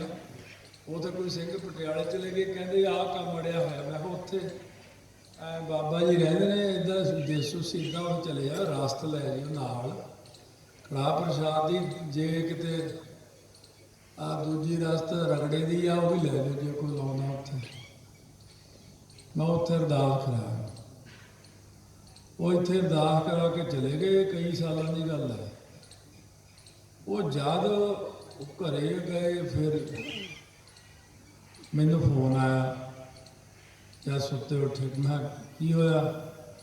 ਬਾਬਾ ਜੀ ਉਹ ਰਾਸਤ ਤਾਂ ਦੇ ਆਇਆ ਸੀ, ਰਾਤ ਸਿੰਘ ਸੁਪਨੇ 'ਚ ਆਏ ਸੀ। ਫਿਰ ਚਿੱਟੇ ਕੱਪੜੇ ਪਾਏ, ਚਿੱਟਾ ਬਾਣਾ। ਕਹਿੰਦੇ ਸਿੰਘੋ ਇਹ ਇਕੱਲੀ ਰਾਸਤ ਨਾਲ ਨਹੀਂ ਸਰਨਾ, ਸਾਡੇ ਬਸਤਰ ਕੌਣ ਦੇ ਕੇ ਜਾਓ। ਕਹਿੰਦੇ ਬੜੇ ਸਾਲਾਂ ਤੋਂ ਸਾਨੂੰ ਬਸਤਰ ਨਹੀਂ ਦਿੱਤੇ ਕਿਸੇ ਨੇ ਭਾਈ। ਇਸ ਕਰਕੇ ਜੇ ਤੁਸੀਂ ਕੰਮ ਬਣਾਉਣਾ, ਕੜਾਹ ਪ੍ਰਸ਼ਾਦ ਦੀ ਰਸਤ, ਦੇਗ ਦੀ ਰਸਤ, ਰਗੜੇ ਦੀ ਰਸਤ ਨਾਲ ਭਾਈ। ਦੇਖੋ ਮੇਰਾ ਪ੍ਰੈਕਟੀਕਲ ਤੁਸੀਂ ਦੇਖ ਲਓ। 7 ਮੀਟਰ ਦਸਤਾਰ ਲੈ ਲਓ, 5.25 ਮੀਟਰ ਚੌੜਾ ਲੈ ਲਓ, 2.5 ਮੀਟਰ ਗਲ ਵਾਲਾ ਪਰਨਾ, 2.5 ਮੀਟਰ ਕਮਰ ਕਸਾ, 4.25 ਮੀਟਰ ਨਾਲ 2.5 ਮੀਟਰ ਦਾ ਇੱਕ ਕਸ਼ਹਿਰਾ, ਤੇ ਜੋਤ ਵਿੱਚ ਕਿਲੋ 2 ਕਿਲੋ ਘਿਓ ਪਾ ਲਓ, ਉੱਥੇ ਰੱਖ ਦਿਓ। ਕੋਈ ਕੰਮ ਕਹਿ ਦਿਓ ਵੀ ਆਹ ਕੰਮ ਅੜਿਆ ਹੋਇਆ, ਇਹ ਨਹੀਂ ਹੁੰਦਾ, ਉਹ ਜਦੇ ਹੀ ਹੋ ਜਾਂਦਾ। ਤੁਸੀਂ ਸ਼ਹੀਦਾਂ ਸਿੰਘਾਂ ਦੀ ਤਾਕਤ ਨੂੰ ਜਾਣਦੇ ਹੀ ਨਹੀਂ। ਤੁਹਾਨੂੰ ਤਾਂ ਅਨੰਦਪੁਰ ਸਾਹਿਬ ਜਾਣ ਦੀ ਲੋੜ ਨਹੀਂ, ਤੁਹਾਨੂੰ ਤਾਂ ਉਰੇ ਅਨੰਦਪੁਰ ਸਾਹਿਬ ਹੈ। ਵੈਸੇ ਤਾਂ ਅਸੀਂ ਉੱਧਰਲਿਆਂ ਨੂੰ ਸਭ ਨੂੰ ਅਨੰਦਪੁਰ ਸਾਹਿਬ ਭੇਜਦੇ ਹਾਂ 10ਵੇਂ ਪਾਤਸ਼ਾਹ ਦੇ ਬਸਤਰ ਦੇ ਕੇ। ਉੱਥੇ ਮਹਾਰਾਜ ਦੇ ਬਸਤਰ ਚੜਾਓ, ਰਗੜੇ ਬਸ ਇਹ ਕਹੀ ਜਾਣਗੇ ਨਿਹੰਗ ਸਿੰਘ ਹੈ ਨਿਹੰਗ ਸਿੰਘ। ਮੈਂ ਕਦੇ ਨਿਹੰਗ ਸਿੰਘਾਂ ਦੀ ਤਾਕਤ ਨਹੀਂ ਦੇਖੀ। ਨਿਹੰਗ ਸਿੰਘਾਂ ਦੇ ਅੰਦਰ ਵੀ ਕੁਛ ਹੈਗਾ। ਕੱਲਾ ਇਹ ਨਹੀਂ ਕਿ ਨਿਹੰਗ ਸਿੰਘ ਨੇ, ਇਹ ਜਿਹੜੇ ਨਿਹੰਗ ਸਿੰਘ ਨੇ ਨਾ, ਇਹ ਬੁੱਢਾ ਦਲ ਹੈ, ਬੁੱਢਾ ਦਲ ਦੇ ਸਾਰੇ ਜਥੇਦਾਰ ਉੱਥੇ ਹੀ ਰਹਿੰਦੇ ਆ। ਉੱਥੇ ਜਾ ਕੇ ਰਸਤ ਚੜਾਓ ਰਗੜੇ ਦੀ, ਉੱਥੇ ਜਾ ਕੇ ਤੁਸੀਂ ਦੇਗ ਦੀ ਰਸਤ ਚੜਾਓ ਤੇ ਨਿਹੰਗਾਂ ਸਿੰਘਾਂ ਨੂੰ ਚੋਲੇ ਦਿਓ, ਬਾਣੇ ਦਿਓ। ਕਹਿਣਗੇ ਨਿਹੰਗਾਂ ਦੇ ਕਛਹਿਰੇ ਪਾਟੇ ਹੁੰਦੇ। ਮੈਂ ਕਿਹਾ ਉਹ ਦੇਖ ਸਬਰ ਸੰਤੋਖ ਕਿੰਨਾ, ਉਹ ਮੰਗਦੇ ਨਹੀਂ ਕਿਸੇ ਤੋਂ ਹੈ। ਤੇ ਤੁਸੀਂ ਮੈਂ ਕਿਹਾ ਸਿੰਘਾਂ ਨੂੰ ਦਿੰਦੇ ਕੀ ਹੋ ਫਿਰ? ਉਹਨਾਂ ਨੂੰ ਜਾ ਕੇ ਬਾਣੇ ਤਾਂ ਦਿਆ ਕਰੋ, ਉੱਥੇ ਕਛਹਿਰੇ ਦੇ ਕੇ ਆਇਆ ਕਰੋ। ਮੇਰੇ ਕੋਲ ਜਦ ਵੀ ਕੋਈ ਆਉਂਦਾ ਵੀ ਬਾਬਾ ਜੀ 5-6 ਲੱਖ ਦਸਵੰਧ ਪਿਆ, ਕੀ ਕਰੀਏ? ਮੈਂ ਕਿਹਾ ਬਾਬਾ ਬੀੜੀ ਚੰਦ ਦਲ ਨੂੰ ਸਾਰਿਆਂ ਨੂੰ ਵਸਤਰ ਬਣਾ ਦਿਓ, ਬੁੱਢਾ ਦਲ ਦੇ ਸਾਰੇ ਵਸਤਰ ਬਣਾ ਦਿਓ। ਅਜੇ ਕੀ ਕਰੀ, ਇੰਨੇ ਪੈਸੇ 10 ਬੋਰੀਆਂ ਬਦਾਮਾਂ ਦੀਆਂ ਦੇ ਆਓ, ਇੰਨੀਆਂ ਖਸਖਸ ਦੀਆਂ ਦੇ ਆਓ। ਇਹਨਾਂ ਚੀਜ਼ਾਂ ਵਿੱਚ ਬਹੁਤ ਕੁਝ ਛੁਪਿਆ ਹੋਇਆ ਰਾਜ ਹੈ। ਜਿੱਥੇ ਸਾਧੂ ਸੰਤ ਵਸਦੇ, ਭਿੱਖ ਵਸਦੇ, ਉਹ 'ਚ ਚੋਲੇ ਦੇ ਦਿਓ, ਉੱਥੇ ਹੋਰ ਬਹੁਤ ਕੁਝ ਦੇਣ ਵਾਲਾ, ਉਹ ਸੇਵਾ ਕਰ ਦਿਓ। ਬਸ ਆਓ ਥੋੜਾ ਜਿਹਾ ਸਿਮਰਨ ਕਰ ਲਈਏ। ਫਿਰ ਮੈਨੂੰ ਵੀ ਨਹੀਂ ਸੀ ਪਤਾ ਮੈਂ ਕਿੰਨਾ ਕੁ ਟਾਈਮ ਲਾਉਣਾ, ਪਰ ਇਹ ਹੁੰਦਾ ਵੀ ਚਲੋ 2 ਸਾਲ ਹੋ ਗਏ ਆਇਆ ਨੂੰ। ਜਦੋਂ ਪਹਿਲਾਂ ਜਦੋਂ ਇਹ ਆਇਆ ਸੀਗਾ ਲੋਕਡਾਊਨ ਜਾਂ ਬਿਮਾਰੀ ਜੀ ਆਈ ਸੀ ਕਿ ਨਵੀਂ, ਉਦੋਂ ਮੈਂ ਸੁਣਾ ਕੇ ਗਿਆ ਸੀ ਕੁਦਰਤੀ ਸਾਰਾ, ਹੱਥ ਧੋਇਆ ਕਰੋ, ਐ ਕਰਿਆ ਕਰੋ, ਸੁਚਮ ਤੇ ਚੱਲੀ ਸੀ ਗੱਲ। ਉਹ ਆਉਂਦੀ ਵਾਰ ਨੂੰ ਹੋ ਗਿਆ ਉਹ ਕੰਮ। ਪਰ ਮੈਂ ਆਖਿਆ ਲਓ ਉਹ ਚੰਗੀ ਸੁਣਾਈ, ਮੈਂ ਵੀ ਹੱਥ ਧੋਇਆ ਕਰੋ, ਐ ਕਰਿਆ ਕਰੋ। ਸਾਰੇ ਹੱਥ ਧੋਣੇ ਲਾਤੇ ਹੁਣ। ਕਈ ਕਹਿੰਦੇ ਸੀ ਕਲੇਰਾਂ ਵਾਲੇ ਆ, ਰਾੜੇ ਵਾਲੇ ਆ, ਹੋਰ ਸਾਧੂ ਸੰਤ ਹੈ, ਪਖੰਡ ਕਰਦੇ ਆ, ਮੂੰਹ ਢੱਕ ਕੇ ਖੰਡ ਪਾਠ ਕਰਦੇ ਆ। ਮੈਂ ਕਿਹਾ ਤੁਸੀਂ ਹੁਣ ਕਾਹਨੂੰ ਢੱਕੀ ਫਿਰਦੇ ਸੜਕਾਂ ਤੇ? ਤੁਸੀਂ ਕਿਹੜਾ ਖੰਡ ਪਾਠ ਕਰਦੇ ਹੋ? ਜਣਾ ਖਣਾ ਮੂੰਹ ਤੇ ਪੱਟੀ ਜੀ ਬੰਨੀ ਫਿਰਦਾ। ਹੁਣ ਦੱਸੋ। ਕਹਿੰਦੇ ਪਿੰਡਰਾਂ ਵਾਲਿਆਂ ਨੂੰ ਆਦਤ ਹੈ ਜੀ, ਉਹ ਪਰਨੇ 'ਚ ਲਕੋਈ ਫਿਰਨਗੇ ਹੱਥ, ਕਦੇ ਕੁੰਡੀ ਨੂੰ ਪਰਨੇ ਨਾਲ ਖੋਲ੍ਹਣਗੇ, ਐਂ ਕਰਨਗੇ। ਹੁਣ ਦੱਸੋ ਪਿੰਡਾਂ ਵਾਲੇ ਗਲਤ ਸੀ? ਮੈਂ ਕਿਹਾ ਅਸੀਂ ਤਾਂ ਟੂਟੀ ਵੀ ਰੇਤੇ ਨਾਲ ਮਾਂਜ ਕੇ ਆਣ, ਸਾਡਾ ਕੋਡ ਵਰਡ ਹੁੰਦਾ ਜਥੇ 'ਚ। ਜਦੋਂ ਕਿਤੇ ਜਥਾ ਜਾ ਕੇ ਉਤਰਦਾ ਸੀ ਨਾ ਸਾਰਾ, ਪਹਿਲਾਂ ਸਿੰਘਾਂ ਨੇ ਟੂਟੀਆਂ ਹੀ ਮਾਂਜਣੀਆਂ। ਟੂਟੀ ਦੇ ਉੱਤੇ ਲੋਕ ਕੁਰਲੀ ਮਾਰ ਦਿੰਦੇ, ਕਈ ਕੁਛ ਕਰਦੇ। ਫਿਰ ਸੰਤ ਕਹਿੰਦੇ ਅੰਮ੍ਰਿਤ ਧਾਰੀ ਨੂੰ। ਅਸੀਂ ਫਿਰ ਕੋਡ ਵਰਡ ਰੱਖਿਆ ਹੋਇਆ, ਟੂਟੀ ਭਿੰਡਰ ਕਰ ਲਈ ਵੀ, ਕਹਿੰਦਾ ਕਰ ਲਈ। ਬਸ ਠੀਕ ਆ, ਛਕੋ ਵੀ ਜ਼ਿਆਦਾ। ਅਸੀਂ ਟੂਟੀ ਭਿੰਡਰ ਕਰਕੇ ਛਕਦੇ ਸੀ। ਤਾਂ ਇਸ ਕਰਕੇ ਆ ਵੀ ਇਹ ਜਿਹੜੀਆਂ ਚੀਜ਼ਾਂ ਕਲਗੀਧਰ ਮਹਾਰਾਜ ਵੇਲੇ ਤੋਂ ਚੱਲੀਆਂ ਨੇ, ਸੁਚਮ ਦੀਆਂ, ਮਰਿਆਦਾਵਾਂ ਦੀਆਂ, ਇਹਨਾਂ ਨੂੰ ਸੰਭਾਲ ਕੇ ਰੱਖੋ। ਆਓ ਸਿਮਰਨ ਕਰੀਏ। ਬਹੁਤ ਸਾਰੇ ਸੰਤਾਂ ਦਾ, ਮਹਾਂਪੁਰਸ਼ਾਂ ਦਾ ਧੰਨਵਾਦ। ਗੁਰੂ ਗ੍ਰੰਥ ਸਾਹਿਬ ਤੁਹਾਡਾ ਵੀ। ਮੈਂ ਨਾ ਤਾਂ ਘੜੀ ਦੇਖੀ, ਨਾ ਮੈਂ ਟਾਈਮ ਦੇਖਿਆ। ਮੈਂ ਚੱਲ ਜਿੰਨਾ ਵੀ ਚੱਲਦਾ ਚਲਾਉਂਦੇ ਆ। ਫਿਰ ਮੈਂ ਹੁਣ ਸੋਚਿਆ ਮੈਨੂੰ ਟਾਈਮ ਵੀ ਤਾਂ ਬਹੁਤ ਹੋ ਗਿਆ, ਸਮਾਪਤੀ ਕਰੀ ਸੀ ਵੀ ਜਾਣਾ, ਸਾਡੇ ਵੀ ਲੱਗ ਹੀ ਜਾਂਦੇ 2.5-3 ਘੰਟੇ। ਪਿਆਰ ਦੇ ਨਾਲ ਮੈਂ ਨਹੀਂ ਕਹਿੰਦਾ ਵੀ ਜ਼ਿਆਦਾ ਜਪਾਂਗੇ ਆਪਾਂ, ਮੈਂ ਕਹਿੰਦਾ ਵੀ ਜਿਵੇਂ ਇੱਕ ਬੁਰਕੀ। ਸਾਡਾ ਉਸਤਾਦ ਹੁੰਦਾ ਸੀ, ਸਾਨੂੰ ਸੰਥਿਆ ਕਰਾਉਂਦੇ ਨੇ, ਭਗਤ ਜੀ ਹੁੰਦੇ ਸੀਗੇ ਦੌਧਰ ਵਾਲੇ। ਜੇ ਅਸੀਂ ਕੋਈ ਗਲਤ, ਅਸੀਂ ਕਹਿਣਾ ਮੰਤਰ, ਭਗਤ ਜੀ ਨੇ ਕਹਿਣਾ ਜਿਹੜੀ ਥੱਲੇ ਅੰਗੂਰਾਂ ਵਾਲੀ ਖੰਡ ਪਈ ਆ ਉਹ ਤਾਂ ਖਾਧੀ ਹੋਈ ਨਹੀਂ। ਮੈਂ ਜੋ ਉਹ ਕੀ ਕਹਿੰਦਾ ਥੱਲੇ ਔਂਕੜਾ, ਉਹਨੂੰ ਕਹ ਮੰਤਰ ਮੰਤਰ, ਮੈਂ ਕਹਿ ਕੇ ਸੰਥਿਆ ਕਰਾਉਂਦੇ ਤੇ ਸਾਨੂੰ। ਸੋ ਇਸ ਕਰਕੇ ਵੀ ਮੇਰੇ ਲਈ ਥੋੜਾ ਕਰ ਲਓ, ਪਰ ਇਹ ਵਿਧੀ ਨਾਲ ਕਰੋ, ਇਸ ਰੁਚੀ ਨਾਲ ਕਰੋ ਵੀ ਵਾਹ ਅੰਦਰ ਚਲਿਆ ਗਿਆ, ਵਾਹ ਫੇਰ ਵੀ ਹੁਣ ਅੰਦਰ ਚਲਿਆ ਗਿਆ, ਹੁਣ ਗੋ ਅੰਦਰ ਚਲਿਆ ਗਿਆ, ਹੁਣ ਰੂਹ ਅੰਦਰ ਚਲਿਆ ਗਿਆ। ਬਸ ਜਦੋਂ ਸ਼ਬਦ ਹਿਰਦੇ 'ਚ ਵਸ ਗਿਆ, ਫਿਰ ਭਾਵੇਂ ਸਿਰ ਤਲੀ ਤੇ ਧਰ ਕੇ ਜੰਗ ਕਰ ਲਿਓ, ਫਿਰ ਤੁਹਾਨੂੰ ਕੁਛ ਨਹੀਂ ਹੁੰਦਾ, ਕਿਉਂਕਿ ਪਾਵਰ ਹੀ ਬਹੁਤ ਹੈ, ਸ਼ਬਦ ਦੀ ਤਾਕਤ ਹੈ ਸਾਰੀ। ਪਿਆਰ ਨਾਲ ਸਾਰੀ ਸੰਗਤ ਜਪੋ ਵਾਹਿਗੁਰੂ ਵਾਹਿਗੁਰੂ ਵਾਹਿਗੁਰੂ।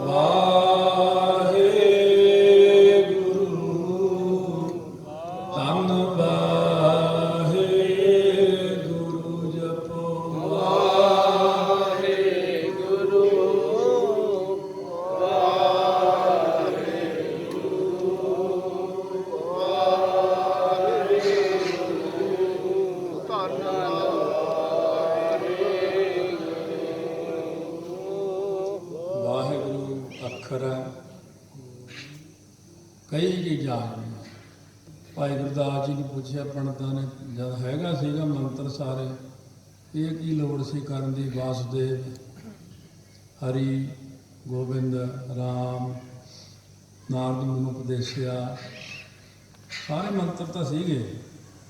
ਭਾਈ ਗੁਰਦਾਸ ਜੀ ਕਹਿੰਦੇ ਵੀ ਸਾਰੇ ਮੰਤਰਾਂ ਦਾ ਇੱਕ ਇੱਕ ਪਹਿਲਾ ਅੱਖਰ ਲੈ ਲਿਆ।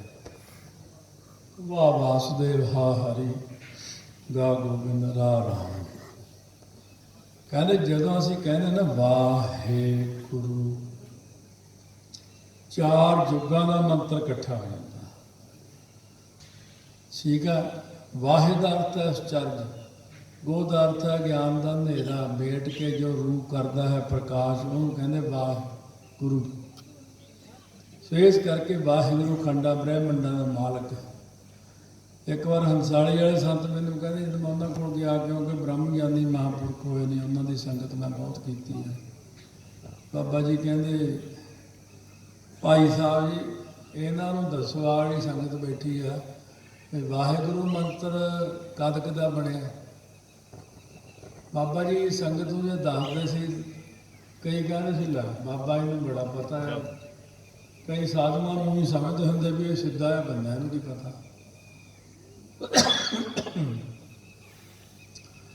ਮੈਂ ਕਿਹਾ ਬਾਬਾ ਸ੍ਰਿਸ਼ਟੀ ਦੇ ਰਚਨ ਤੋਂ ਪਹਿਲਾਂ ਇਹ ਵਾਹਿਗੁਰੂ ਮੰਤਰ ਹੋਣ ਦਾ ਨਹੀਂ ਹੈ।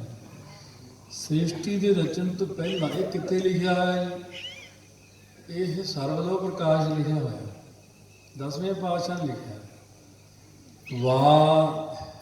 ਇਹ ਵਾ 9 ਯੁੱਗ ਤੱਕ ਇਹਦਾ ਅਭਿਆਸ ਕੀਤਾ ਨਿਰੰਕਾਰ ਪਰਮੇਸ਼ਰ ਨੇ ਗੁਰੂ ਨਾਨਕ ਰੂਪ ਧਾਰਨ ਕਰਕੇ। ਫਿਰ ਹੇ, ਫਿਰ ਗੋ, ਫਿਰ ਰੂ। 9 ਚੌਕਾ 36 ਯੁੱਗ ਵਰਤੈ ਗੁਬਾਰਾ, ਤਾੜੀ ਲਾਈ ਸਿਰਜਣਹਾਰੈ, ਧੰਦੂ ਕਾਰ ਮਿਲਾਵਨ ਬੈਠਾ, ਨਾ ਤਾਂ ਧੰਦ ਪਸਾਰਾ। ਇਹ 36 ਯੁੱਗ ਵਾਹਿਗੁਰੂ ਮੰਤਰ ਨੂੰ ਬਣਾਉਣ ਨੂੰ ਹੀ ਲੱਗੇ ਨੇ, ਸ੍ਰਿਸ਼ਟੀ ਤਾਂ ਬਾਅਦ ਵਿੱਚ ਰਚੀ। ਵਾਹਿਗੁਰੂ ਮੰਤਰ 'ਚ ਤਾਕਤ ਬਹੁਤ ਹੈ, ਬਸ ਤਾਕਤ ਤਾਂ ਹੈ। ਜਿਵੇਂ ਕਹਿ ਲਓ ਵੀ ਬਦਾਮਾਂ 'ਚ ਤਾਕਤ ਬਹੁਤ, ਬਦਾਮਾਂ 'ਚ ਬਹੁਤ ਤਾਕਤ ਆ। ਤੂੰ ਕਿੰਨੇ ਖਾਧੇ? ਮੈਂ ਖਾਧਾ ਤਾਂ ਕੋਈ ਨਹੀਂ, ਫਿਰ ਤਾਕਤ ਕਿੱਥੋਂ ਆਉ ਤੇਰੇ 'ਚ? ਰੋਜ਼ ਭਿਉਂ ਕੇ 10 ਗਿਰੀਆਂ ਖਾ ਲਓ। ਆ ਸਾਡੇ ਇੱਕ ਨਿਆਣਾ, ਉਹਨੂੰ ਸਾਡੇ ਬੱਚਿਆਂ ਨੇ ਬਚਪਨ ਤੋਂ ਜੇ ਪਹਿਲਾਂ ਦਿੰਦੇ ਹੁੰਦੇ ਖੁਰਾਕ, ਇਹ ਵੈਦ ਨੇ ਨਿਆਣੇ BMS ਡਾਕਟਰੀ ਕੀਤੀ। ਇਹਨਾਂ ਨੇ ਜਦੋਂ ਬੱਚੇ ਦੇ ਜਨਮ ਤੋਂ 2-3 ਮਹੀਨੇ ਬਾਅਦ ਹੀ ਜਿਹੜੀ ਲੱਕੜ ਹੁੰਦੀ ਆ ਨਾ ਜੀ ਮਲੱਠੀ ਦੀ, ਬਰੀਕ ਤਾਰ ਸੋਨੇ ਦੀ ਉਹਦੇ 'ਚ ਪਾ ਕੇ ਪੱਥਰ ਦੇ ਉੱਤੇ ਰੱਖ ਕੇ ਗਿਰੀ ਇੱਕ ਭਿਉਂ ਕੇ, ਉਹ ਗਿਰੀ ਨੂੰ ਨਾਲ ਘਸਾਉਣਾ, ਨਾਲ ਉਹ ਸੋਨੇ ਦੀ ਤਾਰ ਨੂੰ ਘਸਾਉਣਾ, ਤੇ ਉਹਦੇ 'ਚ ਮਾੜੀ ਇੱਕ ਬੂੰਦ ਸ਼ਹਿਦ ਦੀ ਪਾਉਣੀ ਹੈ। ਉਹ ਬੱਚੇ ਨੂੰ 3-6 ਮਹੀਨੇ ਤੋਂ ਸ਼ੁਰੂ ਕਰਤਾ ਸੀ ਮੈਂ, 3 ਮਹੀਨੇ ਤੋਂ। ਅੱਜ ਉਹਦਾ ਇੰਨਾ ਦਿਮਾਗ ਆ, ਅਸੀਂ ਕਹਿੰਦੇ 8 ਰਡਾਰ ਲੱਗੇ ਹੋਏ ਉਹਦੇ ਸਿਰ ਨੂੰ, ਇੰਨਾ ਦਿਮਾਗ ਉਹਦਾ। ਆਪਣੇ ਦਾ ਆਪਾਂ ਕਦੇ ਬੱਚਿਆਂ ਨੂੰ ਚਾਹ ਤੋਂ ਬਿਨਾਂ ਗੱਲ ਹੀ ਨਹੀਂ ਕਰਦੇ, ਕਦੇ ਬਦਾਮ ਤਾਂ ਅਸੀਂ ਖਵਾਏ ਹੀ ਨਹੀਂ ਨਿਆਣਿਆਂ ਨੂੰ। ਬਸ ਉਹ ਮਾੜੀ ਜੀ ਸੋਨੇ ਦੀ ਤਾਰ ਕਿੰਨੇ ਚਿਰ ਚੱਲੀ ਆ, ਇਹਦੀ ਕੋਈ ਛੇਤੀ ਮੁੱਕ ਗਈ। ਰੋਜ਼ ਘਸਾ ਦੇਈ ਜਾਣੀ, ਨਾਲ ਬਦਾਮ ਦੀ ਗਿਰੀ, ਨਾਲ ਸ਼ਹਿਦ। ਜਿਉਂ ਵੱਡੀ ਹੋਈ ਫਿਰ 1 ਗਿਰੀ ਕਰਤੀ, ਫਿਰ 2 ਗਿਰੀਆਂ ਕਰਤੀਆਂ। ਤੇ ਸਾਡੇ ਨਿਆਣੇ ਤਾਂ ਹੀ ਤਾਂ ਮਰੀਅਲ ਜੇ, ਸੁਗਰੂ ਜੇ, ਹੋਰ ਹੀ ਤਰ੍ਹਾਂ ਦੇ ਨੇ, ਇਹ ਕੋਈ ਖੁਰਾਕ ਨਹੀਂ ਦਿੰਦਾ। ਇਸ ਕਰਕੇ ਕਹਿੰਦੇ ਫਿਰ ਨਿਆਣਾ ਪੜ੍ਹਦਾ ਹੀ ਨਹੀਂ। ਪੜ੍ਹੇ ਕੀ, ਨਿਆਣੇ ਦਾ ਦਿਮਾਗ ਦਾ ਜਮਾ ਹੀ ਸੁੱਕਿਆ ਪਿਆ। ਇਸ ਕਰਕੇ ਨਿਆਣੇ ਦੀ ਖਾਦ ਖੁਰਾਕ ਦਾ ਖਿਆਲ ਬਚਪਨ ਤੋਂ ਹੀ ਲੈ ਕੇ ਰੱਖੋ। ਇਹ ਤਾਂ ਮੈਂ ਦੱਸਿਆ ਵਾਹਿਗੁਰੂ ਮੰਤਰ, ਇਹਨੂੰ ਪੂਰੀ ਨਾ ਸਮਝ ਲਿਓ। ਇੱਕ ਵਾਰੀ ਵਾਹਿਗੁਰੂ ਕਿਹਾ ਹੀ ਮੁਕਤੀ ਹੋ ਜਾਂਦੀ ਆ, ਪਰ ਜੇ ਉਸ ਢੰਗ ਨਾਲ ਕਹੇ ਤਾਂ। ਵਾਹਿਗੁਰੂ ਵਾਹਿਗੁਰੂ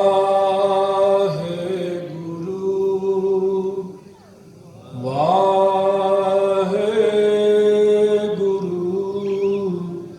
ਧੰਨ ਵਾਹਿਗੁਰੂ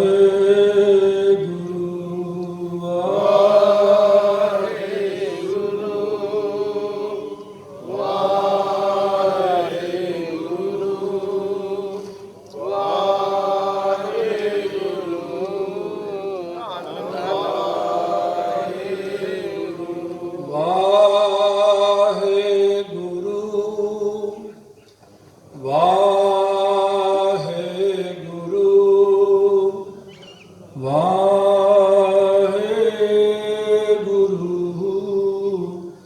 ਧੰਨ ਵਾਹਿਗੁਰੂ